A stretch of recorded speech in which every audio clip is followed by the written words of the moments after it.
We are going to do chapter 17, a simple Keynesian model. Right, so let me just remove this. So by the end of this chapter, you should be able to understand the different components of aggregate expenditure, which is denoted by AE, aggregate expenditure. In a simple Keynesian model, you must be able to describe the major features of the consumption function. You must know the determinant of consumption and investment.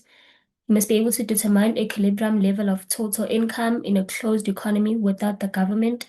You must be able to describe what the multiplier is and explain how it works. You must be able to determine the equilibrium level of income using the graphical, aggregate expenditure, withdrawal injections, and multiplier approaches in a two-sector model economy. You. Okay, right. So for this chapter, right, we're looking at a simple Keynesian model, right? A simple Keynesian model is a model that was developed by this person here, John Maynard Keynes, right? This model was developed by John Maynard Keynes. So John Maynard Keynes, he developed an idea that total output, I'm reading from here, he developed an idea that total output and income are determined by total spending or total demand in the economy. Right. So that was the idea that John Maynard Keynes developed, that total output and income are determined by total spending or total demand in the economy. Right. What this basically means in simple term is that he developed an idea that in the economy, there firstly has to be demand. And then that demand will then do what? Will then drive the level of economic activities. Right. Let me explain what that means also. So what his idea is that there has to be firstly demand, right? And then demand will then create supply, which will then drive economic activities. So now how will then demand create supply? Okay, so this is what I think will happen. So you know that obviously if there is demand for a particular product, right? So if people are demanding a particular product, it then forces the suppliers to produce that product, right? Which is total output. It then forces the suppliers to produce that product. Obviously, when they produce that product, it creates income for the suppliers, obviously, because that product that they have produced, they're going to sell it, obviously, to the consumers, right? The demanders. Going to sell it to consumers, obviously going to create income for them. But now, how does it then drive economic activities? It then drive economic activities in a sense that if now there's an increase in the demand, people are demanding, there's demand for a particular product, the suppliers are trying to meet this demand. For the suppliers now to try and meet this demand, they obviously have to employ the factors of production, right?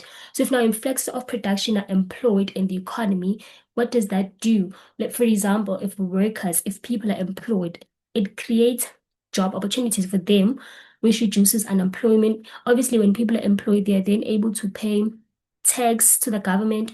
Obviously, now when the government revenue increases, the government can now provide us with the goods and services and build infrastructure and so on, and the cycle continues, right? And this was all because of what? Of an increase in demand, right? So his idea, Maynard Keynes' idea was that demand drives the level of economic activities in the economy, right? This is essentially this, that the total output and income in the economy, they are determined by total spending or total demand, right? And then for John Maynard Keynes, I'm going to keep on saying his name so that it get into our head. Okay, so for John Maynard Keynes, to try now and further explain his idea, he then did what? He then came up with the simple He then came up with the Keynesian model, right? He then developed this model, right, to try to further explain the idea that he developed that in the economy, total demand or total spending will drive the level of economic activities, right? Meaning that it will determine total output and income. So to further explain his idea, he then developed a Keynesian model, right? So for this chapter, for this video, basically, we are going to now look at a simple Keynesian um economy, which only consists of, okay, no, I want to say that firstly, right, I needed to try and further explain his idea. He developed what? He developed a Keynesian model, right? So this Keynesian model for this video, we are going to look now, we're going to assume that we are looking at an economy that only has two sources of spending, right? A simple economy that only has two sources of spending, or only two participants, right? Which are just the households and the firms, right? Obviously, the model it continues to grow. You will see as we continue with the chapter, like with the Keynesian model, the model will continue to grow. We would also have like the government and the foreign sector, right? But for this video, we're just gonna look at an economy that only has two sources of spending, which is just the household and the firms, right?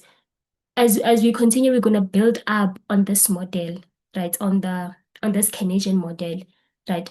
But now for this one, we're just looking at a simple Keynesian economy or a simple Keynesian model. And this one, the simple one, is just consist of only two sources of spending, which is just the household and the firms. Did you guys get that? Yeah, but that's what we are going to be focusing on, okay, in this video. So just tell yourself, okay, now we are looking at an economy that only has two sources of spending. Remember, like in the previous chapters, like, right? And until now, like you've been doing economics, you know that in an economy we have like four participants. We have the households, the firms, the government, the foreign sector, and the financial sector as well, right? You know that. And you also know that to calculate GDP, which is the total market value in the economy, you say that C plus I plus G plus X minus M, right? Export minus import, right? You know that. But now for this video, just tell yourself, or for this chapter, that just tell yourself, it's okay. For this one, because we're looking at a simple economy or a simple Keynesian economy, this economy only has two sources of spending, the households and the firm. So from the government, the foreign sector, we are not looking at them. For now, we're just looking at an economy that only has the households and the firms, right? Just two participants, right? Yeah. So household, the symbol for household is C for consumption, right? And then firms, the symbols for firm is I for investment. Obviously, you know that with the households in the economy, they spend on consumer goods and services, right? They consume consumer goods and services. And with the firm, they spend their income on what? On purchasing of capital goods or intermediate goods, but mostly capital goods, right? That they're gonna use in their production process, which essentially is investment, right? So for this economy, right, you know that now to calculate GDP, we were saying that C plus I plus G plus X minus M. But now because we're looking at a simple Keynesian economy that only has like two sources of spending, which are your households and your firms, to calculate GDP, we just say C plus I. C for consumption expenditure by household and I for investment spending by firms, right? But also, we know that aggregate expenditure is the same as income. It's also equals to GDP, right? So aggregate expenditure is equal to your income is equal to your GDP. Remember, your GDP is the total market value of all final goods and services that have been produced within the borders of the country, right? So if these are all, if this is the value of all goods that have been produced in the borders of the country, and this is aggregate expenditure, it means um total aggregate for total, and this is total expenditure, and this is Y for income, which now income can Y can be Y for income and also can be Y for total production, right? So if this is the total production and this is the total market value of all goods produced in that country, and this is aggregate expenditure in the economy, then they have to be equal because um aggregate expenditure, right? What people spend on, they spend on these goods that have been produced, right? Y for production and Y for income, right? They spend on these goods that have been produced. Which I don't know if this one makes sense, but if let me just give figures. If 50 goods were produced, right? Aggregate expenditure will also equal to 50 because all these goods that have been produced, they are all going to be consumed, right? Aggregate expenditure is total expenditure, is total spending also. So all these goods that have been produced, they are all going to what? To be consumed. And also, it's also going to be what equals to GDP because GDP is the total market value of all final goods and services that have been what? Been produced. Right. So I don't know if I explained this well, but you just have to know that aggregate expenditure is always equals to income and it's always equals to GDP, which in a two-sector model, it's also equals to C plus I, right? A two-sector model is also another term for saying what in a simple Keynesian economy, right? Because in a simple Keynesian economy, remember this one is simple. It's an economy that is simple, meaning that it just only has two sources of what of spending, which is your household and your firms, right? And you calculate together GDP or the income or the aggregate expenditure, you just say C plus I, right? And then you have a two-sector model. Two-sector model, they're saying here we refer to this two-sector model as a simple Keynesian model, right? And it only has what? Two sources of spending, which is your firms and your households. And now this is how the firms and the households they interact in this economy. So you know that your firms, okay, let me just start from the household. The household, they are the owners of the factors of production, right? Which is land, labor, capital, and entrepreneurship. So the household, they will then take their factor of production, sell it to the factor market. And in selling their factors of production to the factor market, they receive what? They receive income in the form of wages, profit, and etc. So you know that land earns interest, no, land earns rent, capital earns interest, labor earns wages, and entrepreneurship earns profit, right? Which is an income to the households for what? For their factors of production that they have supplied to the factor market, right? And then the factor market then takes these factors of production and sell it to the firms. So the firms pay for these factors of production. So the firms will spend on what? On the factor market in what? In buying these factors of production, right? And then after that, also again, now after the household have received income from the factor market for supplying their factors of production, they're going to use that income and spend their income on the goods markets, right? Your goods market will be like the market, like your Shoprites and so on. So they're going to use their income here in the goods markets to purchase goods and services, right? And then the goods market also, they buy these goods and services from where? From the firms. So when they buy these goods and services from the firm, they pay firms, which is an income to the firms, right? Yeah, so that's how they interact, the firms and the household. So here they're still explaining the same thing. Okay, let me just read it. They're saying that households or families or groups of people or household individuals or families or groups of people. So households is essentially just us. Households denoted by HH largely determine what should be produced in the market economy. Members of the household who consume goods and services to satisfy their wants are called consumers. We know this. An act of using or consuming goods and services is called consumption, right? So if you are using or consuming goods and services, that is called what? Consumption, right? If you are buying these goods and services, you are called a consumer. Now, if you are using them, now you are called now that is referred to as consumption. And then households sell their factors of production to the firms in the factor market and receive income in the form of rent, wage, interest, and profit, right? Remember that this is what I was saying in the previous slide. Also have the firms. Firms, it employs factors of production to produce goods and services that are used in the goods market, right? So the firms will employ the factors of production, excuse me, and then firms are buyers in the factor market and sellers in the goods market. So the firms, they are buyers in the factor market. So firms are buyers in the factor market. So they spend their money in the factor market.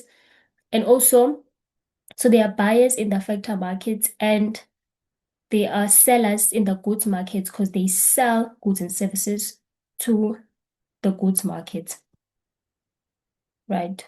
Here was I. So here, capital is one of the factor of production purchased by firms. Obviously, firms have to purchase capital, right? Capital is basically like your equipment, your machinery that is used in the production process, right? The act of purchasing capital good is called investment or capital formation, right? So the act of purchasing these capital goods which are used in the production process is called investment. It's an investment for the firms or called capital formation. Why is it an investment? Obviously, because if they purchase these capital goods, if they purchase a machine, for example, let's say maybe I want to start my business, right? And I purchase like an ice cream machine, for example. That ice cream machine is an investment to me because it's going to help me to generate more income or more revenue, right? So now we're looking at aggregate expenditure. So you have to keep in mind with for this chapter, remember we're just looking at the economy that only has two sources of spending, which is the consumers and the firms, right? Consumers, we said with the symbol is C for consumption, expenditure by household, and for firms, we said um no, an economy that only has two sources of spending, which is a household and the firms, right? So for household, the symbol is C for consumption, expenditure by household, and for firms, the symbol is I for investment spending by firms, right? So you can see here to calculate your aggregate expenditure, which is equal to income, which is also equals to GDP, you just say C plus I, right? Because Pila, remember, we're just looking at a simple Keynesian economy, or rather, which is called a two-sector model, right? And then you must note that total spending is not always equal to total production or income. So total spending, this which I was telling you guys here, where I said aggregate expenditure is equal to your income is equal to GDP. So now they're saying that you must note that this is not always equal, right? So you must know that total spending also stands for aggregate spending. Remember, Pella, total, another word for total is aggregate. And spending, another word for spending is expenditure. So aggregate expenditure is not always equal to total production or income, right? So they're saying that A is not always equals to Y, right? Because total spending, the letter that we use is A, and for total production and income we use Y. So they are not always equal, right? So when they are equal, your Y, so your A equals to Y, which is total spending equals to total production. We have full employment, meaning that all our factors of production are fully employed or they are all utilized. But now we can have a situation where we can have our spending being greater than our income, right? So meaning that now the money that is spent in the economy is greater than the income that people are actually earning. And this will be caused by what? By mass savings and credit. So meaning that people are spending more than what they have, which is their income, because they're using their savings or because they also take credit, right? So let's say maybe you're earning 50 Rand, but the expenditure in the economy, remember we're looking at an economy here, not just on an individual person. But let's say the expenditure maybe is like let's say you're earning 150, the expenditure is 100. So you can see that your spending is greater than your income. That will be caused by what? By saving. So maybe you that 50 Rand extra which you spent was because you used your savings or you borrowed that 50 Rand, right? Sometimes your spending may be less than your income. So now where your income is greater than your spending can be less than your income. So if your spending is less than your income, this will be caused by what? By saving. So this means now you decide to spend less and save most of your money that you are receiving, right? So they are saying A represents total spending in the economy, and also it represents total expenditure. It also represents aggregate spending and also aggregate expenditure, right? And Y represents total production or income. It also represents total output, aggregate output, national product, aggregate product, and so on, right? But you just have to know that A represents aggregate expenditure and aggregate is total. And expenditure is also spending, so it also represents total spending. And then Y represents production or income, so total production or income in the economy, right? Now, the assumptions of the simple Keynesian model. Remember, we are just looking at we're just studying the idea of Keynes, of John Maynard Keynes, right? That the idea that he developed that total production and income are determined by total spending and demand in the economy, right? So, and then he decided to create this Keynesian model. So now for this simple Keynesian model, you now have to make assumptions. Okay, remember, Pelaguti, we are looking at an economy that does not really exist, right? That only consists of two sources of spending, which is just the consumers and the firms. Sorry, the households and the firms. So you need to make, when you are studying now this model, simple Keynesian model, you need to assume that you need to like have it in we make assumptions that we are looking at an economy that only consists of households and firms only, right? And then we know that households is denoted by C for consumption expenditure by households, and firm is denoted by I for investment expenditure by firms, right? And to calculate your aggregate expenditure, you just say C plus, which for consumption, plus I bar for investment. So now if it has a bar like this, it now becomes autonomous investment, right? You will see why we say this is autonomous investment, right? And you also have to make an assumption that in this economy, prices and wages are given, money supply and the interest rate are also given, and that spending or demand drives the level of economic activities, right? These are the assumption of a simple Keynesian model. And then now we're looking at the consumption function. Remember, in this economy, right, in a simple Keynesian model or two-sector model, we're looking at an economy that only has, we make an assumption that this is an economy that only has two sources of spending, which is your household and your firms, right? So the consumption function relate to the what? To the household, right? So they say now, why is it important to study consumption expenditure? It is important because it is the largest component of aggregate expenditure in the economy.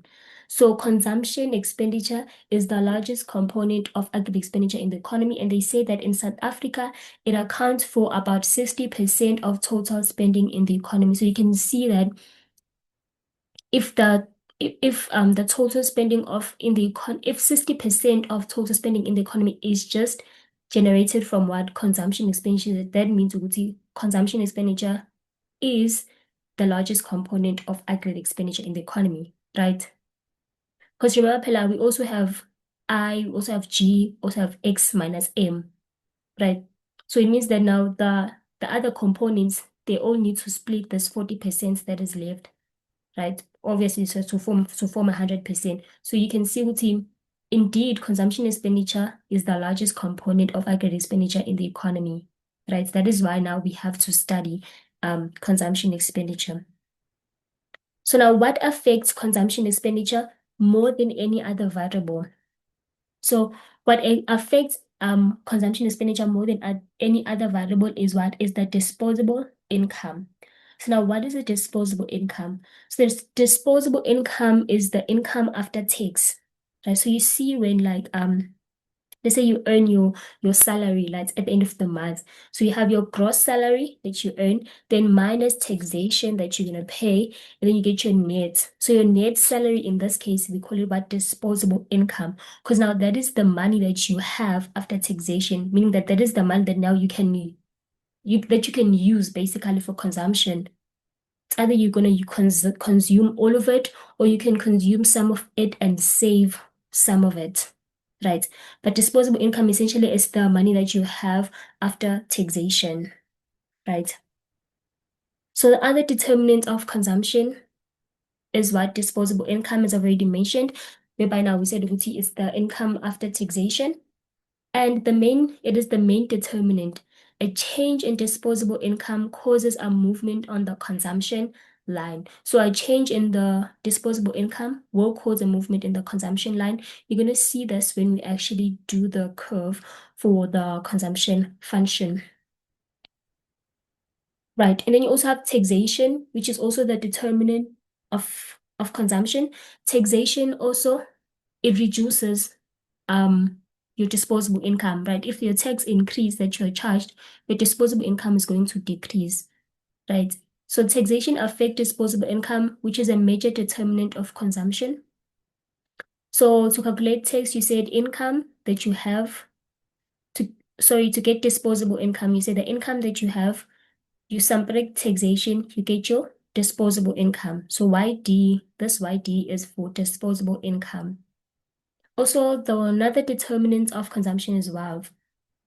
So the higher wealth increase consumption at each level of income. Obviously, if you are wealthy, you tend to spend more. So the richer you are, this is what they're saying, a value of these assets rises, the holder feel richer and hence spend more. So the richer you are, the more you spend. Also, the price level. Okay, we know this one. Price level also will have as one of the determinant of consumption, because if prices increases, it then reduces consumption expenditure, right? This one is quite easy. And if prices decrease also, it then increases consumption expenditure because now it becomes cheaper to buy goods and services. Other determinant of consumption is the interest rate. So the interest rate encourages savings. I'm reading from here. Interest rate encourages consumers to save. Obviously, when the interest rate is high, especially if the interest rate is high, you're going to want to save your money so that you can earn more return on your investment, right? On the money that you've invested, right?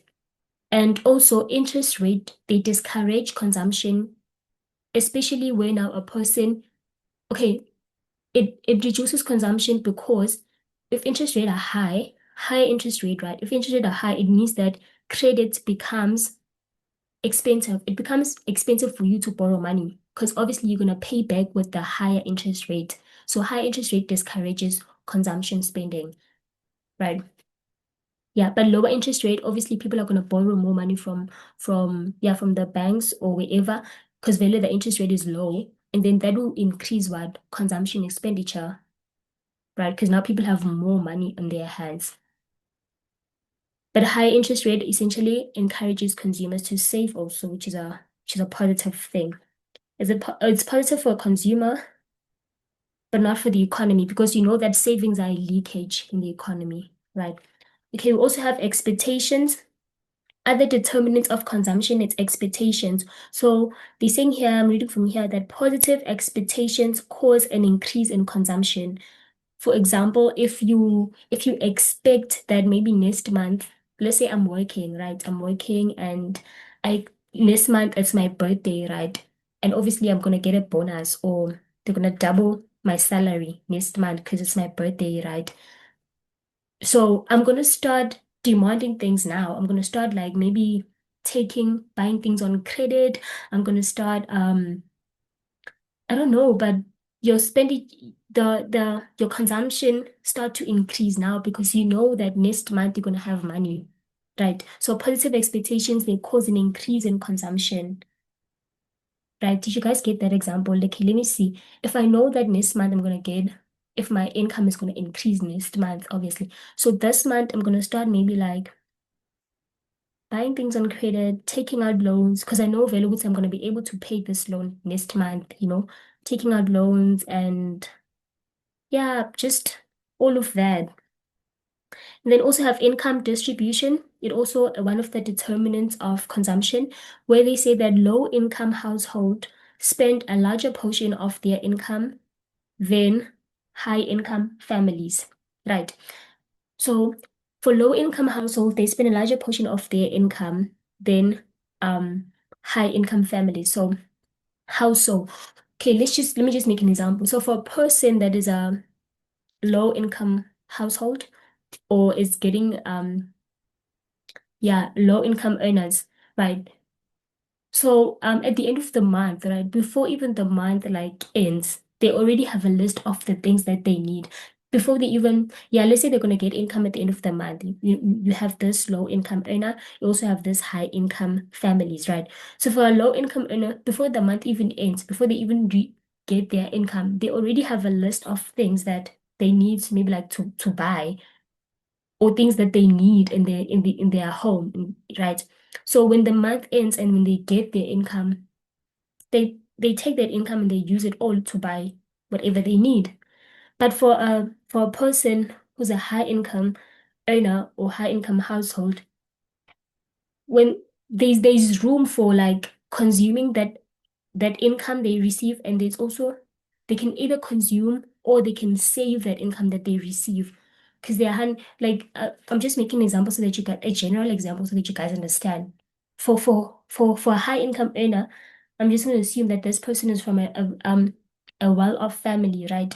So at the end of the month, they don't need a lot of things. Maybe they just need to pay for water and electricity, and they still have the groceries, they still have like everything in the house, right? So when this person receives their income, some of the income can be used to pay for these expenses that I've mentioned, and some of it can also be now saved, right? So there's room for saving and also for consuming for high income earners. But for low income earners, there's no room for like for saving that income.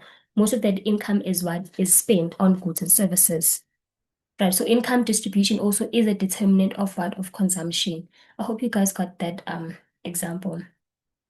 Okay, so we're done with the determinant of consumption. Now we're looking at the consumption function. Right. So the consumption function depicts okay, I'm reading from here. It depicts the relationship between income and consumer spending. Right. And we are just going to be focusing on what? On disposable income, which is the income after taxation. Right. Because that is the income that now that a consumer can can use. Because the income before take like your gross salary, it doesn't what? You don't necessarily have control over it, but the income that you have control it is the income after taxation, is your net, right? Which is your disposable income in this case. So for the consumption function, we're going to be focusing on the disposable income. So it looks at the relationship between the disposable income and consumer spending. And there are two components of consumption, right? We have autonomous consumption, which is denoted by C bar or C0, and we also have induced consumption, which is denoted by small letter C and capital letter Y, right? Y for income, obviously. So what is now autonomous consumption, which is C bar or C0? So autonomous consumption, this is consumption that is independent of the level of income, right? Meaning that this is consumption that occurs even when your income level is what? Is zero. C0 here is telling you that this is consumption when your income is what? Is zero, right? 0 rand. So meaning that you do not have any income, but you're able to consume goods and services.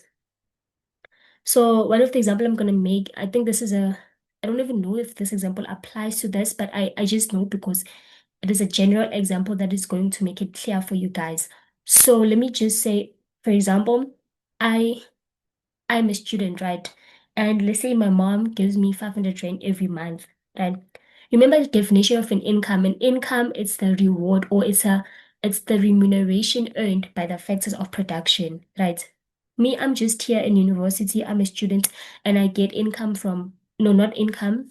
I get money from my mom, right? Every month, which is like an allowance, right? So it's not an income, and I get an allowance from my mother, which is 500 rand every month. And then I'm able to buy goods and services. That makes me to be what? An autonomous consumer. Because every month I'm able to spend 500 rand, but I do not have I'm not earning any income. My consumption is independent of the level of income. Right? I'm able to consume, but my income is zero. Do you get that? Because remember, per income you earn it. It's a remuneration for effects of production. I mean, I didn't supply any labor or whatsoever. I'm just given this in the form of what? I said what? It's not a donation. Yeah, I'm forgetting what I just said. But yeah, it's not necessarily an income. When my mom, it's like an allowance. Yeah, when my mom gives me money every month, it's like an allowance, right? So I'm an autonomous consumer in that case because my consumption is independent of the level of income. Do you get that? And then our induced consumption, right? And induced consumption now, it's consumption that is determined by the level of income, meaning that this consumption is dependent on the level of income. It's consumption that occurs when this person has a certain amount of income, right? It's dependent on income. So with the example that I made, right? Remember I said that I'm a student and my mom gives me an allowance of 500 every month, right? So I'm an autonomous consumer because I'm able to consume, but my income level is zero, right? My consumption is independent of income. But for like my mom is an induced consumer again because, let's say she's working, let's just say she's a doctor, right? Okay, let's just say she's a doctor, right? And then she's getting it, she's earning income. Obviously, her salary is an income to her because she supplied labor. That is why she's getting that income, right? So it is a remuneration. So my mom gets that income. Let's say she's earning 200 rand, right? And then she's now from that 200 rand, she uses 1,000 rand for buying goods and services. And obviously she gives me 500 rand every month. So she's left with another 500 rand. So my mom is a what? And is an induced consumer because her consumption is dependent on the level of income, right? Which is dependent on that 2,000 rand that she earns. Her income is 2,000 rand, right? Let's just say that's her disposable income. Her disposable income is 2,000 rand. So her consumption is dependent on that 2,000 rand that she earns, right? So she is a what's an induced consumer. So autonomous consumption is consumption that is independent of the level of income. You can consume it even if your income is zero. And then your induced consumption is determined by the level of income, right? It's consumption that is dependent on the level of income and is denoted by C, small letter C for the C is stand for MPC, right? Your marginal prosperity to consume times Y. That's Y here. I'm going to explain this when we have figures, right?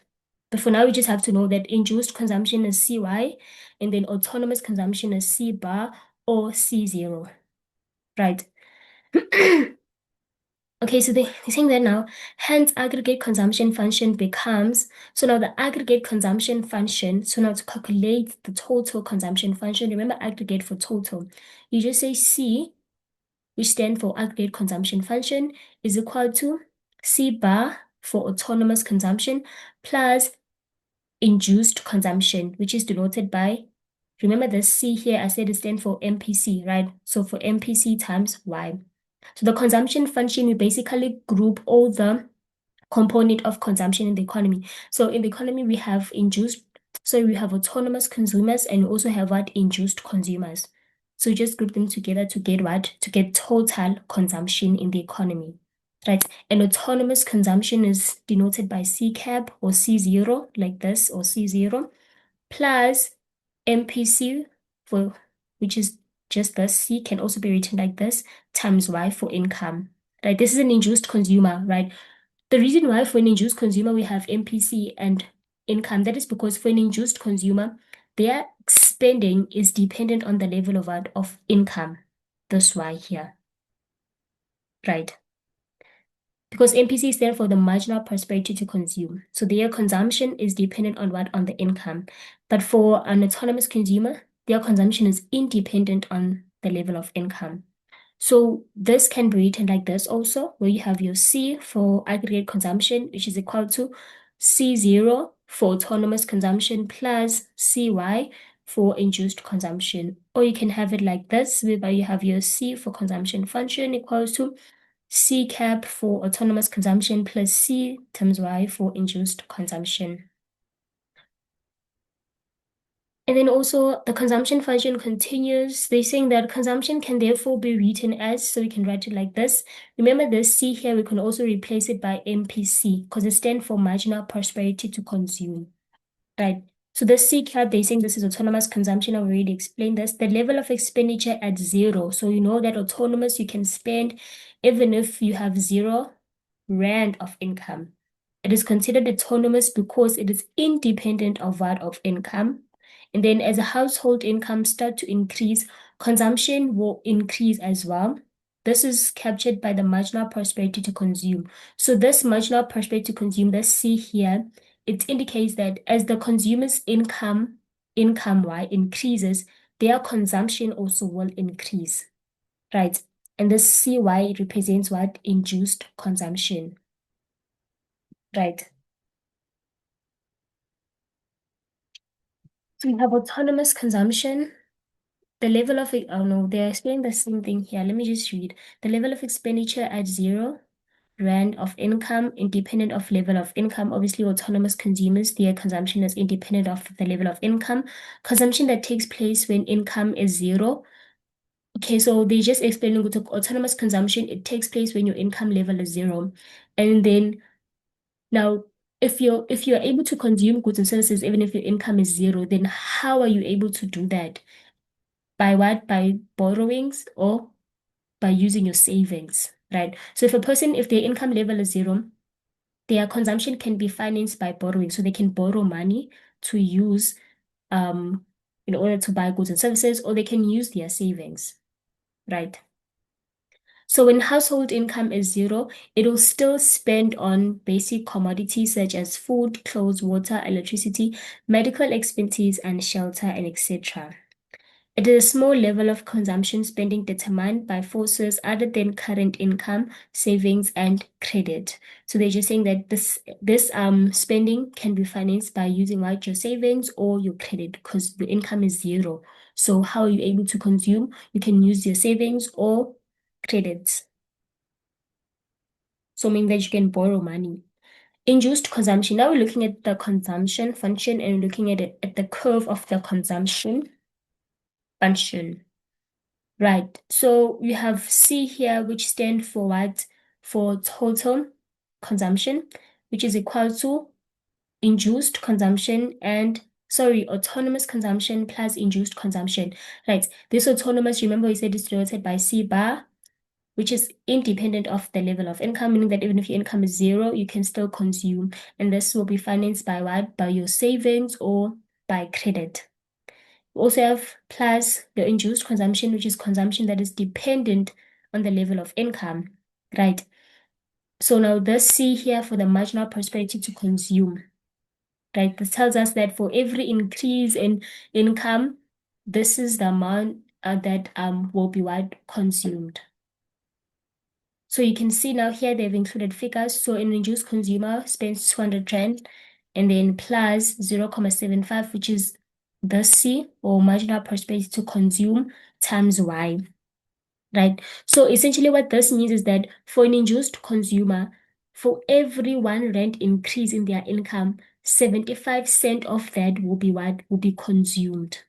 So meaning that 0.25, let me just 1 minus 0.75, meaning that 0.25 of that increase will be saved. Because remember, for an induced consumer, when they receive their income, some of their income will be spent and some of their income will be what? Will be used.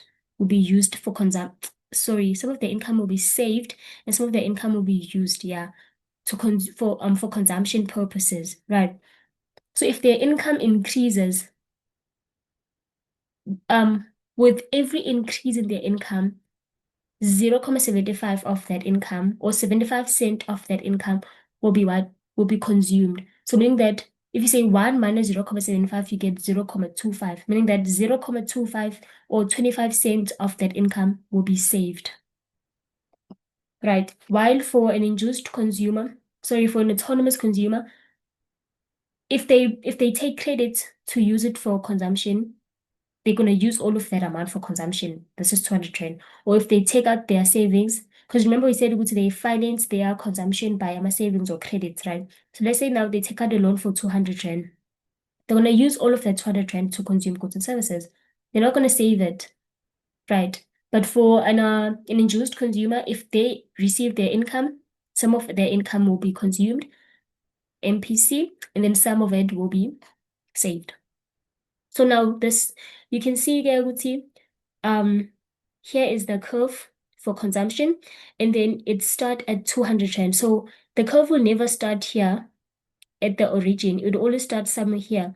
This is because of this autonomous consumer that is able to consume goods even if their income level is what is zero. So you can see here we have our income right here in the, these are what the x-axis. So we have our income. And if the income is zero, we have this induced, sorry, I keep on saying induced. We have this autonomous consumer who is able to consume what 200 rand, 200, right, of goods and services, right, when their income level is what is zero. And the consumption function will always be going up like this. It will always be increasing, right? That is because for every increase in income, consumption increases. This is explained by this C here, by the MPC, marginal prosperity to consume, that for every 1 rand increase in income, your marginal prosperity to consume, your consumption will increase by 75 cent, right? So that's why your curve will always be going up like that. But the increase in income will always be greater than the increase in consumption. This is because some of your income will be saved and some of your income will be consumed. As you can see here that if income increased by 1 rand, 0.75 of that will be consumed. So consumption will be less than your income.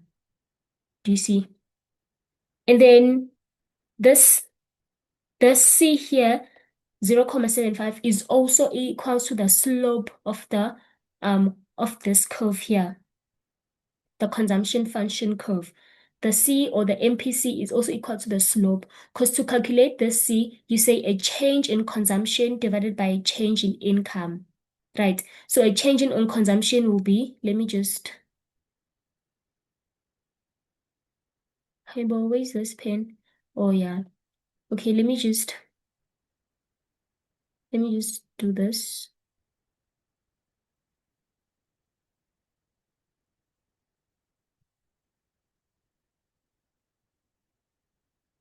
You see, let's say maybe like we had, let's say maybe I'm gonna draw maybe like an increase like this, something like this. So to calculate a change in consumption, this one, we're gonna say this amount which is here, this minus this, we're gonna get a change in C. And then to get the change in Y, we're gonna say now this which is here minus this, we're gonna get a change in Y. We're gonna say change in C divided by change in Y, then we're gonna get 0.75, which is the slope of the curve, but it also represents what? It also represents C, which is the marginal prosperity to consume. Right, meaning that for every 1 rand increase in income, 75 cent of that will be consumed. So now to get how much will be saved, you just say 1 minus 0.75.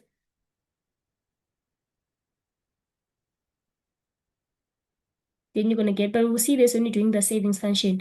Then you're going to get 0.25, right? Meaning that also for every 1 rand increase in income, 75 cent is what is consumed and 25 cent of that is saved, right? So this seed also represents what? The slope of the curve. Remember when you in maths, we know that in maths to calculate the slope, you say y2 minus y1, right, divided by x2 minus x1, right? This is the equation to calculate the gradient or the slope, right, for maths. So it's the same thing with this one. It's just that now they say a change in C. When now to calculate that change in C, you say y2 minus y1. So it's still the same as this. Then a change in Y, which is a change in income, you just say x2 minus x1, right? Then you get this. Then you divide them, you get your C, which is the same, which is equal to the slope, or also it's equal to your MPC, your marginal prosperity to consume. Right. So I hope you guys got this one. Yeah, so we're going to move on. Don't think I'm leaving anything. Hey, shucks. Okay, we also have induced consumption. Oh, we're just looking at the same thing. Oh, they're explaining the same thing. Okay, let's just read here to see what they're saying. Maybe they're giving us some new information. They're saying at point zero. So here, income, or when income is zero, consumption is still positive. So you can see that when income is zero, consumption is positive because consumption is 200. This level of consumption, expenditure, C0, remember C0 or C cap, it means autonomous consumption, right? Or C this one, or this C. It means what? Autonomous consumption, right? Is called autonomous consumption, which is this one here, which is this one here, right? Which is independent of the level of income, right? You see the income is zero, but consumption is 200. The change in consumption as income changes is called MPC, right? The change in consumption, the change in C, as what as the change in income is the change in Y, is what is called MPC. Can you see now then this is actually the formula also to calculate MPC. So the definition of MPC is also the formula that is used to calculate MPC. Because to calculate MPC, you said the change in C over change in Y. You can see here, change in C over changes in Y, right? To get your MPC, or rather your C, right? Which is denoted by C.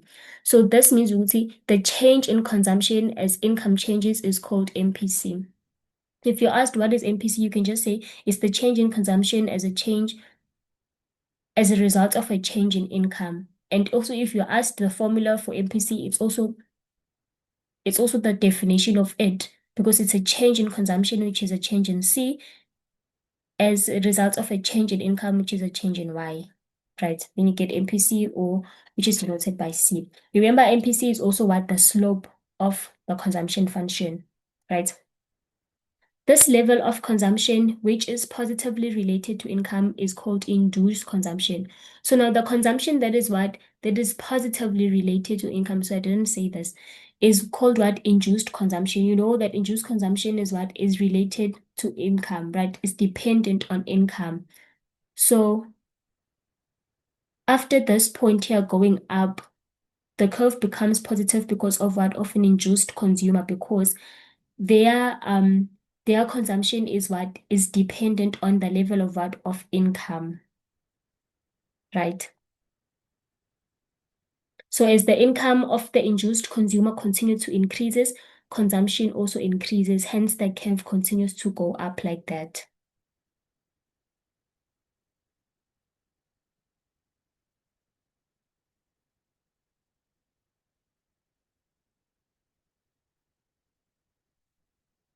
Okay, now let's do these questions. Oh, Jehovah. Okay, now assessment part one. Number one, they saying that is a simple Keynesian model is a closed economy. In a closed economy consisting of, okay, so we know this answer. Even also here we're given the answers, right? But I'm sure we know these answers, guys. Because I've been saying that now in a simple, if they say it's a simple Keynesian model, they mean with, okay, this is a what? This is a two-sector model, right? So this is an economy that only has two participants or two sources of spending, which are what? Households and what? And firms. Yeah.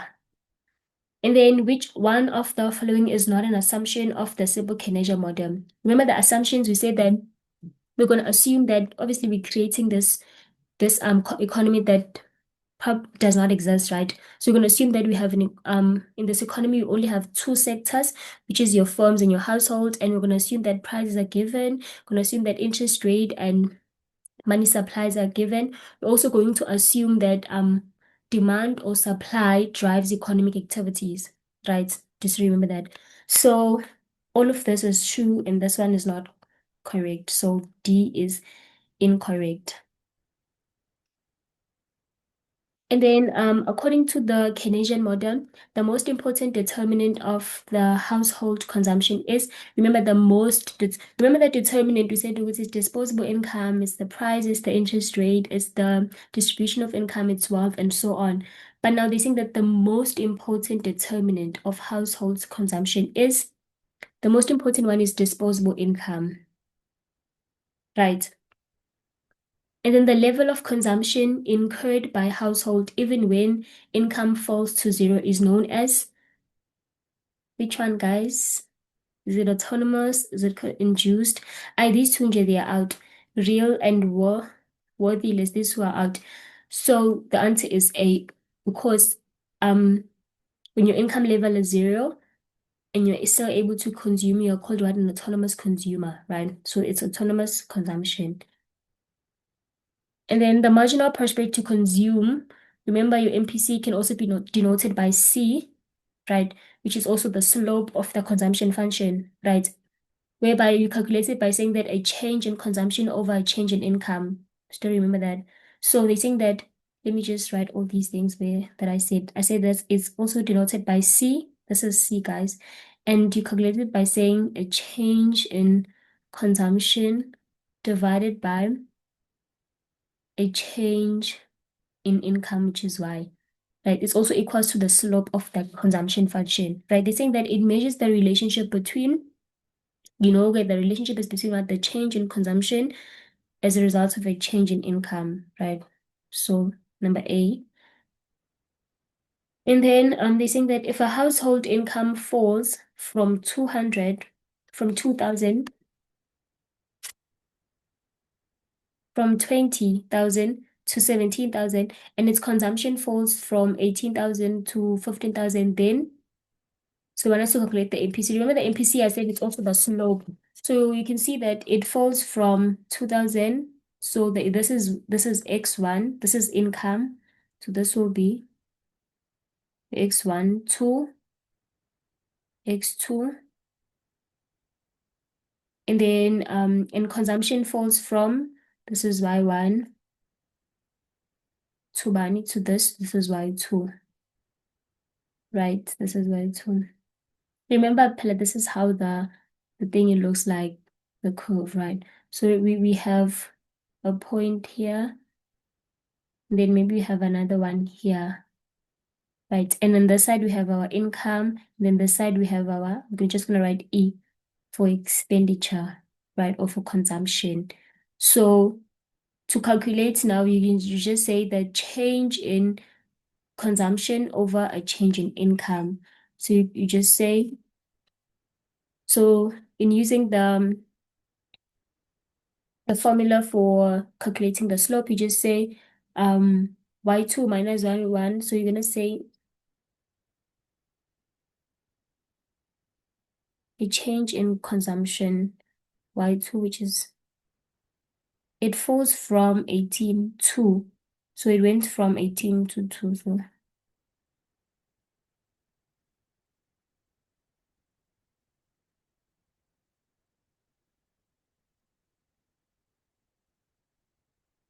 and then I'm getting 1. So my answer is 1. So my MPC, okay, so what I did is I was just pressing my calculator, I wasn't talking. So I said I used this formula here for the gradient, which says y2 minus y1 divided by x2 minus x1, right?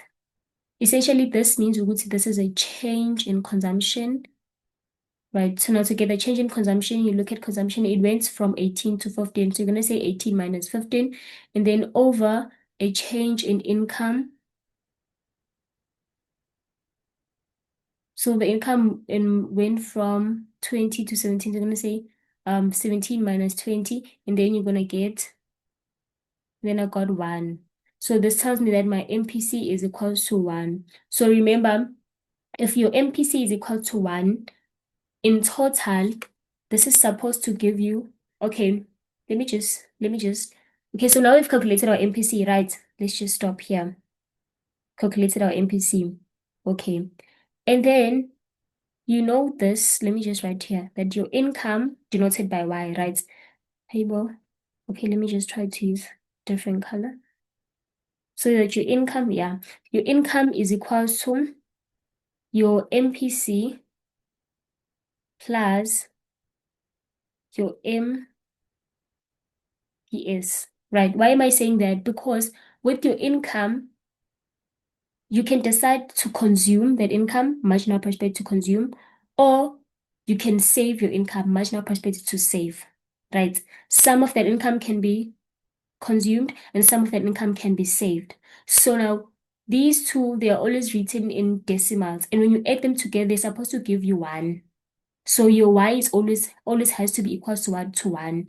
So so your y always has to be what? Equals to 1. So meaning that if you say MPC plus MPS, you have to get what? 1. And now we are given our MPC. We've calculated our MPC, right? Where we said a change in consumption over a change in income. Then we got 1. So our MPC is 1, right? Plus.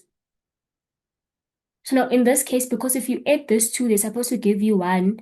So it means that your MPS is essentially is what? Is 0. Because you say 0 plus 1, you're going to get 1. Right? And your income always has to be equals to 1. So I'm just trying to explain why the answer here is C. So they say that the marginal prosperity to save is 0. Obviously, the marginal prosperity to consume can never be negative, so this one is out. And the marginal prosperity to consume is 0.20. It's not. Because we calculated our marginal cost to consume and we got 1. Remember? So the marginal prosperity to save is 0 because our MPC is 1. And you know that if you add your MPC plus your MPS, you're supposed to get 1. So if your MPC is already 1, it means that your MPS is 0. So this person here, they take all their income and use it for what? In the purchasing of goods and services. They don't save anything, right? Because their income is 1 and all of that is used in the consumption, right? Yeah, I hope you got that one. Let's move on. Let's move on. Let's move on. Okay, so number 7, calculate the multiplier. Okay, no, we haven't done this one. Okay, let me just write down this number. Oh, there's no page. Okay, assessment number 7. So we're gonna come back to this question after we've done the multiplier. And this one, equilibrium level of income given C. Okay, also this one. So let's just now continue with the slide and we're gonna come back to these questions here. All right. Okay, so we looked at the consumption function, remember? Now we're looking at the saving function. Remember I said that because we are still looking at the first source of spending in this economy, in this simple Keynesian economy. We said we have two, we have our firms and we have our household. So we're looking at our household and then we look at their consumption function. Where now we said we have that MPC, which is their marginal prosperity to consume, right? Which is also can be denoted by C. And then we also said we also have like two components of consumption. We have autonomous consumers and induced consumers, right? Or autonomous consumption and induced consumption. One is independent of the level of income, which is autonomous, and two, which is induced, is dependent on the level of income, right? And then we then show the curve of the consumption function, right? Whereby we said it would always start at somewhere here, never starts at the origin because we have this autonomous consumer, right? Who consume even if their income level is 0, right? Right. So because we were firstly looking at the first source of spending, which is household, we know that these people, they can also, or because we have like induced consumers, right? With all the autonomous consumers, they use all their money that they get from credit or through from their savings. They use all of their money for consumption. But for an induced consumer can decide to consume part of their income, which is denoted by C here, MPC, or they can choose to save part of their income, which is marginal prosperity to save, right? So now we're looking at that part of and often induced consumers, right? Where now the induced consumer decide to save part of their income, right? Which is a saving function. Which I don't know if I say that correctly, but then you know that an induced consumer, right? We said with it, their income is dependent on, sorry, their consumption is dependent on the level of income. So that person, the induced consumer, I mean, they can decide to consume some of their income and some of the income can be saved. So we look at the consumption function where an induced consumer was consuming part of their income. So now we're looking at the saving function where now an induced consumer is saving part of their income, right? So we're saying that saving is income that is not consumed, right? You know that. And it is a withdrawal or a leakage in the economy. So savings are leakage essentially because it's not the money that is spent in the economy. It is saved, it is kept, it is withdrawn and kept somewhere, right? So it is a leakage in the economy. A saving function is the relationship between income and savings.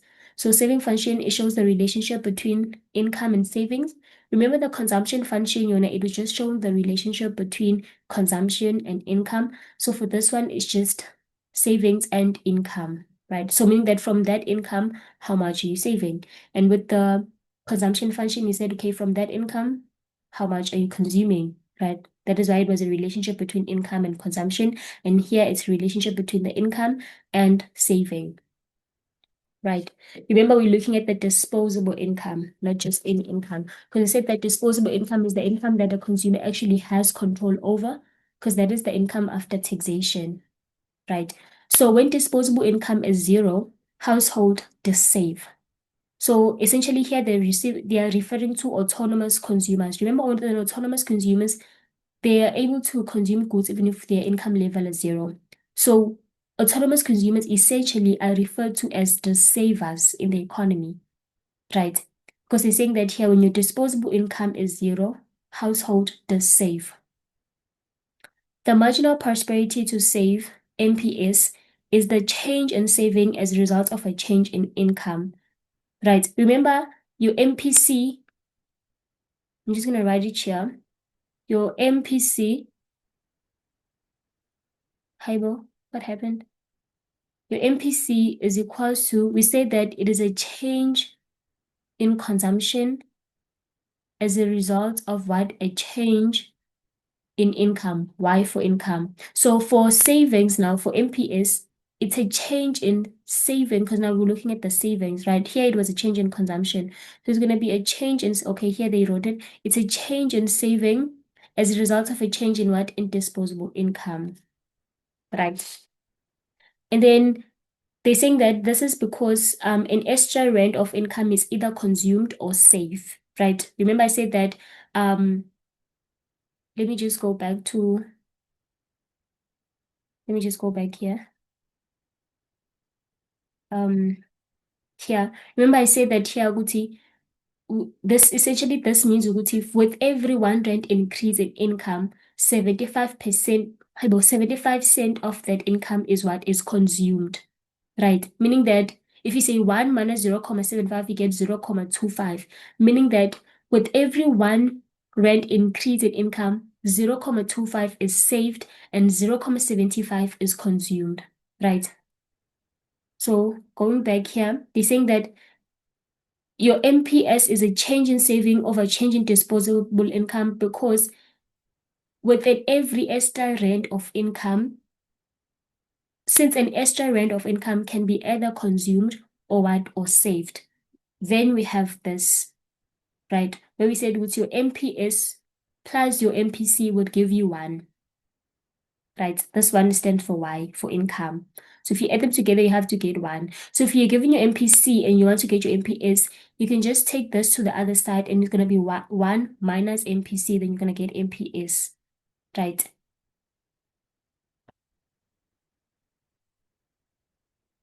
I hope you guys got this one also.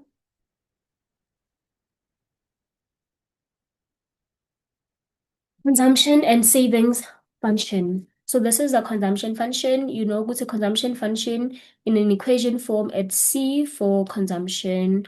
Total consumption is equal to C bar.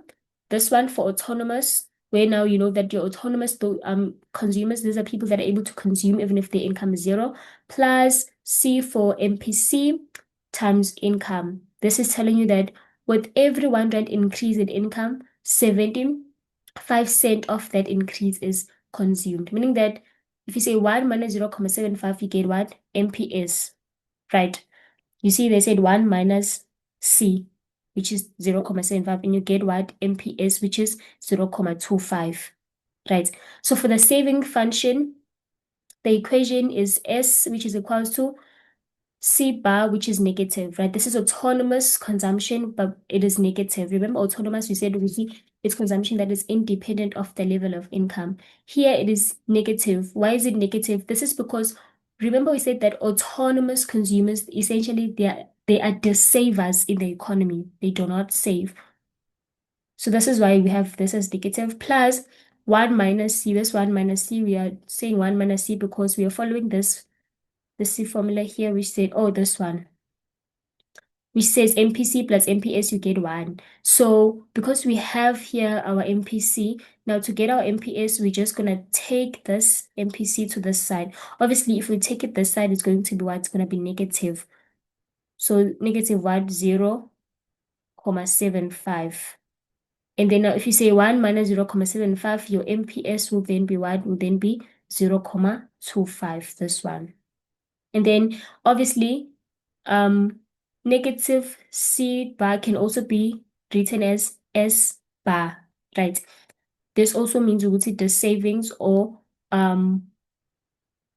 this is an autonomous consumer who does not, but yeah, it's autonomous consumption in a savings function is negative because we know what they are the savers. So you just take in the figure for autonomous consumption and you just include a negative here when you're doing the savings function, right? So forget this negative, right? So you just say negative 200 plus, then you say 1 minus C to get your MPS, which is 0.25Y. So this means with every 1 rand increase in income, 25% of that increase is what is saved, right?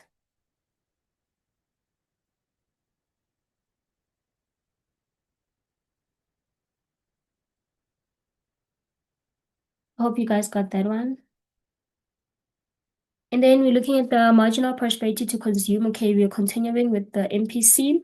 Can also be just written as C, small letter C, saying that the marginal prosperity to consume or the marginal prosperity to consume represents the change in consumption spending that arises from a 1 rand change in income. Okay, this is what I've been saying, and then they give us the formula here, then they calculated the MPC for us. Value of the MPC is between 0 and 1. So it must always be between 0 and 1. The value of the MPC as well as the MPS always between 0 and 1. Because remember, when you add them together, they should give you 1. Right? If you add your MPC plus your MPS, you should always get 1. So they always have to range between 0 and 1. Your MPC is 0.75 means that a 1 rand increase in income leads to a 75 cents increase in consumption spending, right? This is what I've been saying. So let's just move on. Then the consumption function curve. So this is the consumption function curve. Let me just go back here. This is the consumption function curve, right? This one. Right, whereby now this 200 here is for autonomous consumption, and you know that these ones, their level of income, they're able to consume even if their income is 0, right? Which is why the consumption function starts here and continues to increase because there's a positive relationship between induced consumption as well as income, right? Because we know that for an induced consumer, their consumption is dependent of income, and this is telling us that with every 1 rand increase, the consumption will increase by 75 cents. So that is why the graph is increasing like that, right? So now, in that graph that you're seeing there, they have also introduced this, the line that starts from here. It goes up like this, right? This line, the start from the equilibrium. This is called the 45-degree line, right? Whereby in this line is where your aggregate expenditure or what your consumption is equals to your what? To your income, right? So let me just go back to that graph again.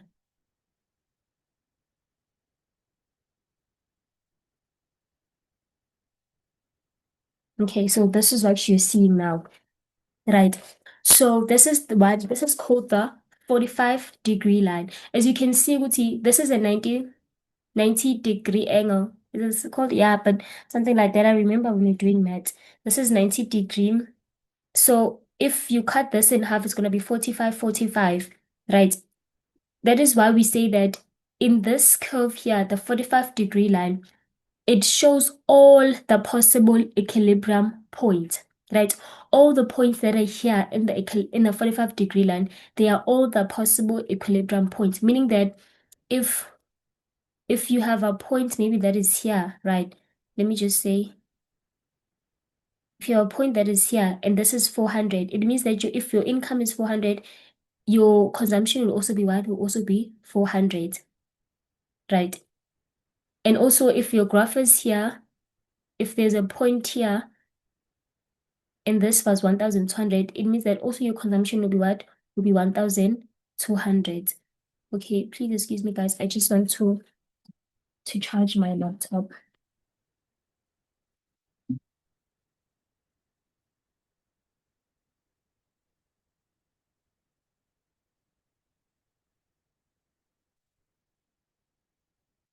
Okay, so I was saying that this 45-degree line here, it shows all the possible equilibrium points, right? So if ever this consumption function, if maybe it was crossing, let's say it was crossing here, yo, hi. Yeah, let's say it was crossing here, this then will be our equilibrium point. And your income at equilibrium is equal to your consumption, right? So if this is 1,600, this would also be what? 1,600. So whenever your graph, let me just remove this. But whenever your graph touches the 45-degree line, that point is the equilibrium point. And at that point, your income will be equal to your what? To your consumption, right?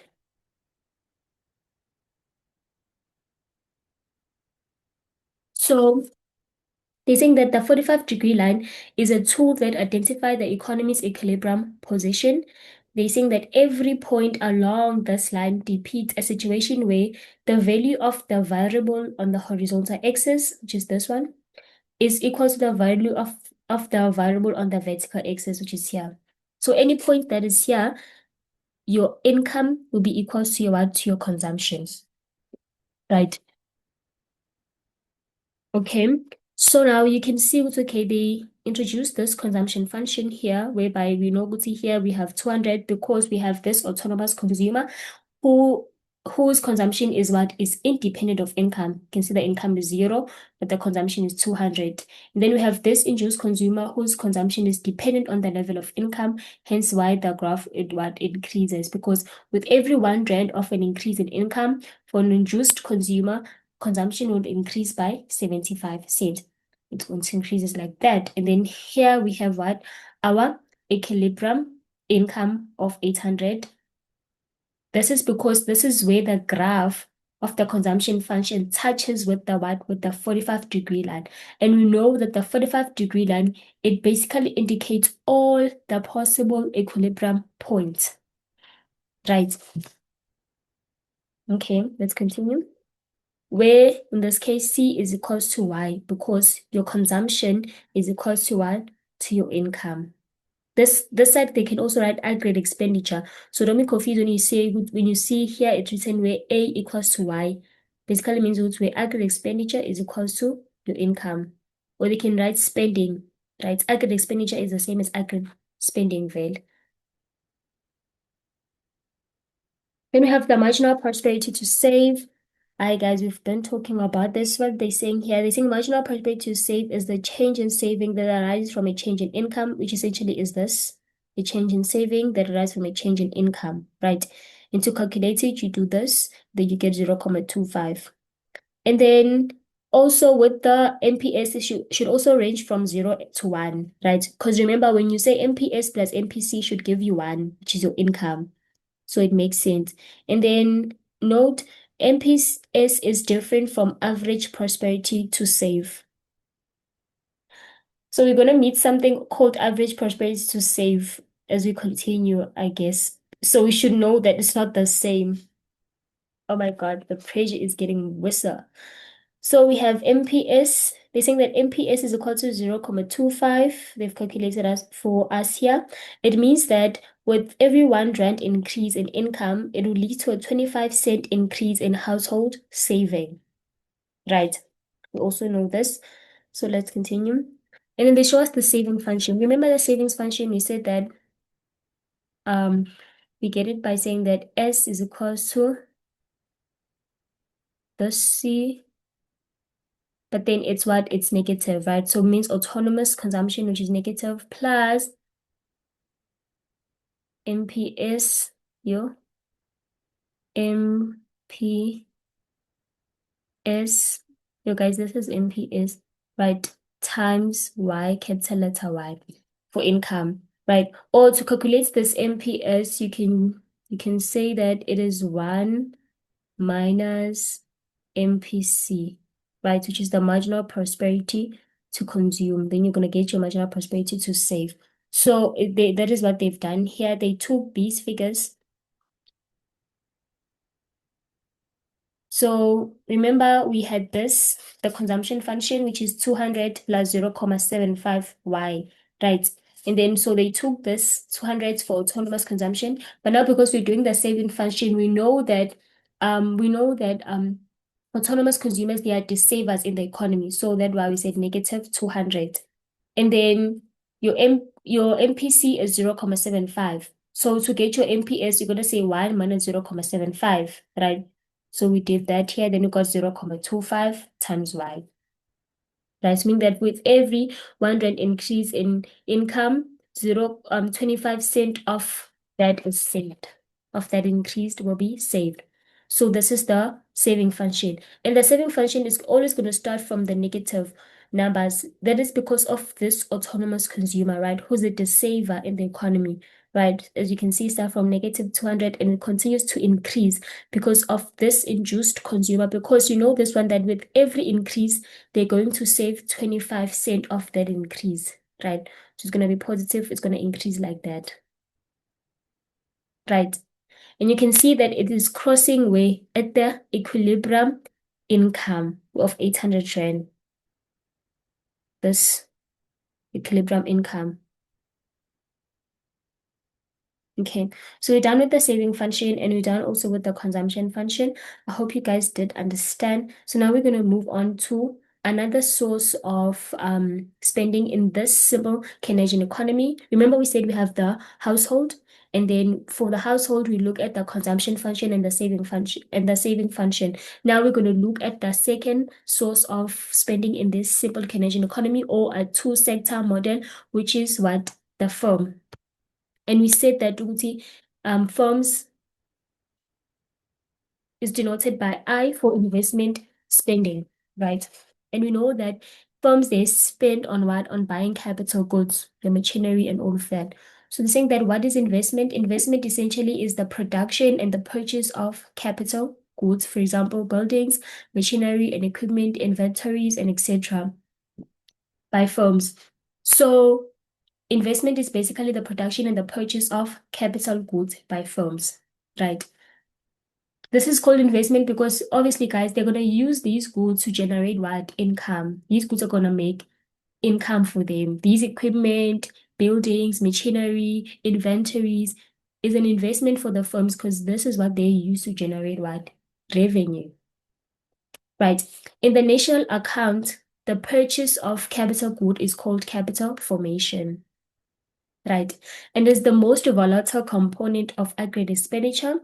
Investment spending is autonomous with respect to income. So investment is what is autonomous with respect to income. Remember, autonomous, it means that it is not dependent on the level of income.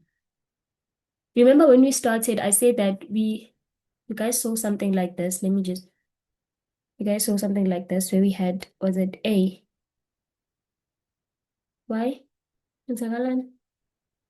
Yeah, we had A equals to C plus sim plus I, right? And then there was a bar here at like this on top of I. Then I was like, okay, I'm gonna explain why our investment has a bar like this, right? So this is now the explanation, right? Investment is what is it will be like this when you calculate aggregate expenditure because investment is what is autonomous with respect to income, right? It is autonomous. So what do you mean when you say that it is autonomous? You mean that investment is independent of the level of income, which means that you can purchase capital goods even if your income is zero. Well, for firms, they can purchase capital goods even if their income level is zero. So how will then this purchase be financed? It can be financed by what? By credit, taking out a loan, or using their savings. So let me just make an example. Let's say I want to start my business and I want to maybe like sell ice cream, right? And then for me to sell these ice cream, I need to buy like an ice cream machine, right? So what I can do, obviously this machine is gonna be an investment in my business because it's gonna help me to generate revenue, right? So what I can do is I can take my business plan maybe to the bank or someone maybe that I trust. Then I can show them my business plan and I'll be like, okay, this is what I want, this is what I want to do, this is the revenue that I'm going to make. If you give me this amount of money, I'll be able to pay you by this time. I can show them my business plan. And if they see it's okay, no, this business plan is actually good, this person can be able to pay me back. They can then loan me that amount of money that I need for me to buy that ice cream machine. Right. So that is how investment or the purchase of capital goods is financed by credit, taking out loan, or using your savings. So it is what autonomous with respect to income. It is independent of income. Because you see, with an example that I just made, I do not have any income, but I just go to the thingy, to the bank and then just show them my business plan and then they give me money so that I can buy this machine that I need, ice cream machine that I need, right? So investment is independent of income. It can occur regardless of income, even if your income level is zero, right? And then investment is considered to be an injection. Okay, I'm reading from here. Is an injection as well as an autonomous expenditure because it is independent of income, which is what I've explained. So how is it an injection? Because investment is the purchase of goods and services, right? Sorry, of capital goods, right? So this is like you spending money in the economy. So it is an injection in the economy, right? Then now, what are the fundamental determinants of investment? So the fundamental determinants of investment will be the interest rate, will be the cost of that capital good, and also be the revenue that is expected from that capital good. Those will be the determinants of investment. Obviously, if the interest rate is high, right? If the interest rate is high, it means that, remember with the example I made, Ruti, I want to start my business, but I need an ice cream machine, right? And then I go to the bank and I'm like, okay, I need this amount of money. I'll be able to pay you at this time because I'm going to generate this amount of revenue, right? So for me to obtain that credit, I would have to look at the interest rate, right? If the interest rate is high, obviously I'm going to be like, okay, you know what? Let me not buy this machine now. Let me not present my business plan now to this bank because the interest rate is high. Maybe I'll present this next month when the interest rate is low. So the interest rate will determine is one of the determinants of investment, right? Because if the interest rate is high, then the return on my investment will be low. Because that means that if I take out a loan and the interest rate is too high, if I make revenue from, let's say now I take with this example, I have this ice cream machine, right? Okay, fine, they give me a loan, I buy this ice cream machine, but now the interest rate is high. So it means that with the revenue that I'm gonna make from this machine, a lot of the revenue that I'm making would go to what? To that bank that I obtained the loan from, right? So the return essentially on this investment would then be low for me. I hope you guys are getting that, but you're gonna see when you look at the graph if you're not getting it right now. Also, the fundamental determinant of investment is also like the cost of that capital good. Also, you need to look at with how much does this capital good cost, and also the return with okay, how much am I going to get from this investment? right? I hope you guys did understand the slide. Okay, so now let's look at this. Remember investment, we said that it is autonomous. So now the investment that you're gonna see is I with a bar. It's I bar, it's I like this. Because now you know that the investment is autonomous and you know why it is autonomous because it is independent of income. So you're gonna see this I here for investment. So you can see now that you have your interest rate and you have your investment. We say that interest rate is a fundamental determinant of investment, right? Because if interest rate are high, let's say interest rate are here,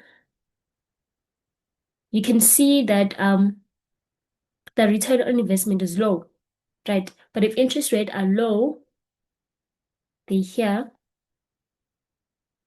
let's just say the interest rate decreases. You can see now that the return on investment will increase.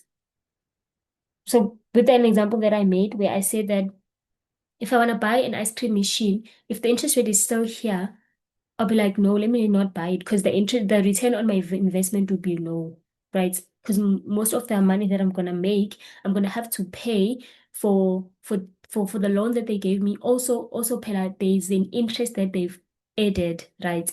So it's gonna be difficult for me to repay. So my return now would be low. So if I make maybe let's say a profit, let's just say the interest rate is 10. I'm not gonna use percentage, and let's just say it's 10 and then I took out a loan of maybe like 20 rand. Okay, these are small figures. Okay, let me just say 200 rand, right? I took out a loan of 200 rand. And now I'm making a profit of 300 rand. Let's say I do take this loan, right?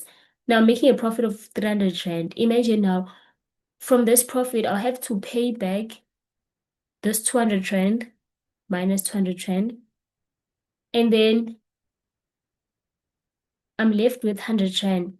And from this 100 rand, I also now also have to take out another 10 rand for the interest, right? I end up having how much? I end up having 90 rand,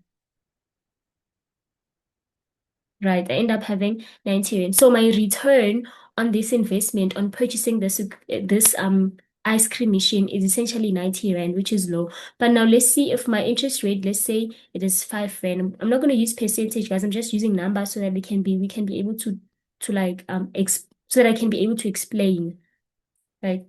But in the real world, you know that the interest rate, it's in a percentage form. Okay, let me continue with this example. My machine is 200 rand. I make a profit of 300 rand. So now let's see if my interest rate is lower. So I'm going to say 300 rand. Obviously, from this 300 rand, I'm going to pay back for this loan of 200 rand to buy this machine. And then I'm going to be left with what? 100. It equals to 100. 0, 0. And then from this 100, I need to now pay 5 rand. Okay, the difference is not that much, but you know, in real world, it's gonna make sense and the difference will be much bigger. So my return on investment is what is 95. So you can see now that if the interest rate is low, there's higher return on my investment, right? So yeah,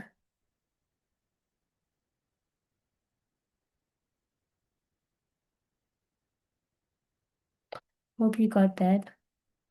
But with regard to income, investment is what is autonomous. It is not dependent on income. Interest is a determinant of investment, but investment is independent of income. So here's another graph for investment where now you have your autonomous investment, right? This is I bar and it's horizontal like this to show that it is independent of what? Of income, right?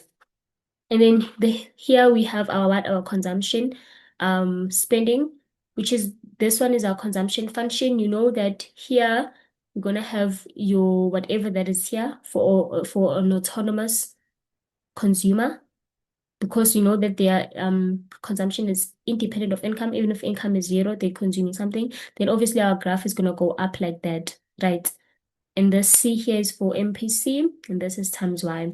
So in grouping these two graphs together now, the consumption function and the investment spending graph, your aggregate expenditure graph will then increase like that, right? From here going to increase to this one because now we've added what investment. Remember, with this one, we're just looking at what at the first source of spending. Because remember, we're looking at a simple Keynesian economy, right? Where we said it's a two-sector model that only has two sources of spending, the household and the firms. So this one is just the graph for the household, right? So we said we have two components of consumption. It's induced consumption, sorry, it's autonomous consumption and induced consumption, right? And this is their curve, right? The curve for the consumption function. Right. And then we also now look at another sector in this two-sector model, which is the firm. And we said with the firms, there is what autonomous investment because investment is independent on what? On income. Right. And it's like this. So now to group these two together to get aggregate spending in this economy, remember, in this simple Keynesian economy, aggregate spending, we said it's equals to C plus I, right?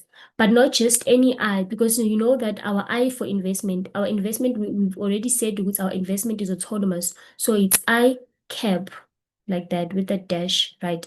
So now because this was the graph for just this one only for consumption. And this one was the one for autonomous investment, right? This one. So now in grouping them together, we're going to have this one here whereby if we just had our consumption function here only, because now we have added investment, it's going to increase. Our graph is going to increase from here to here, right? So you can see now that it has increased.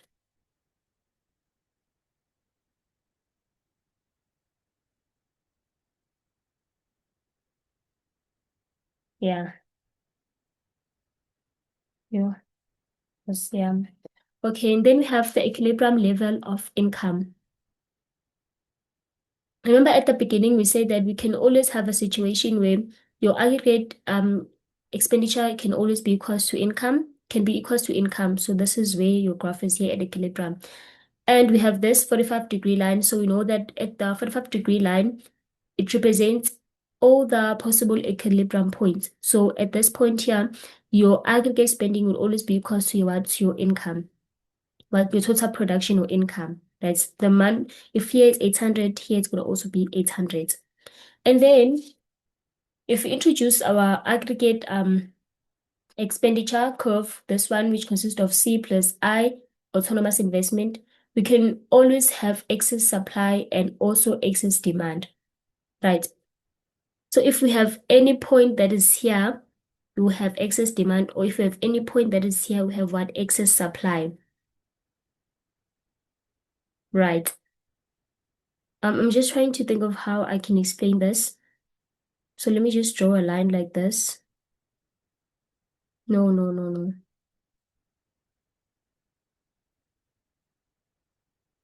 Let me just draw a line like this.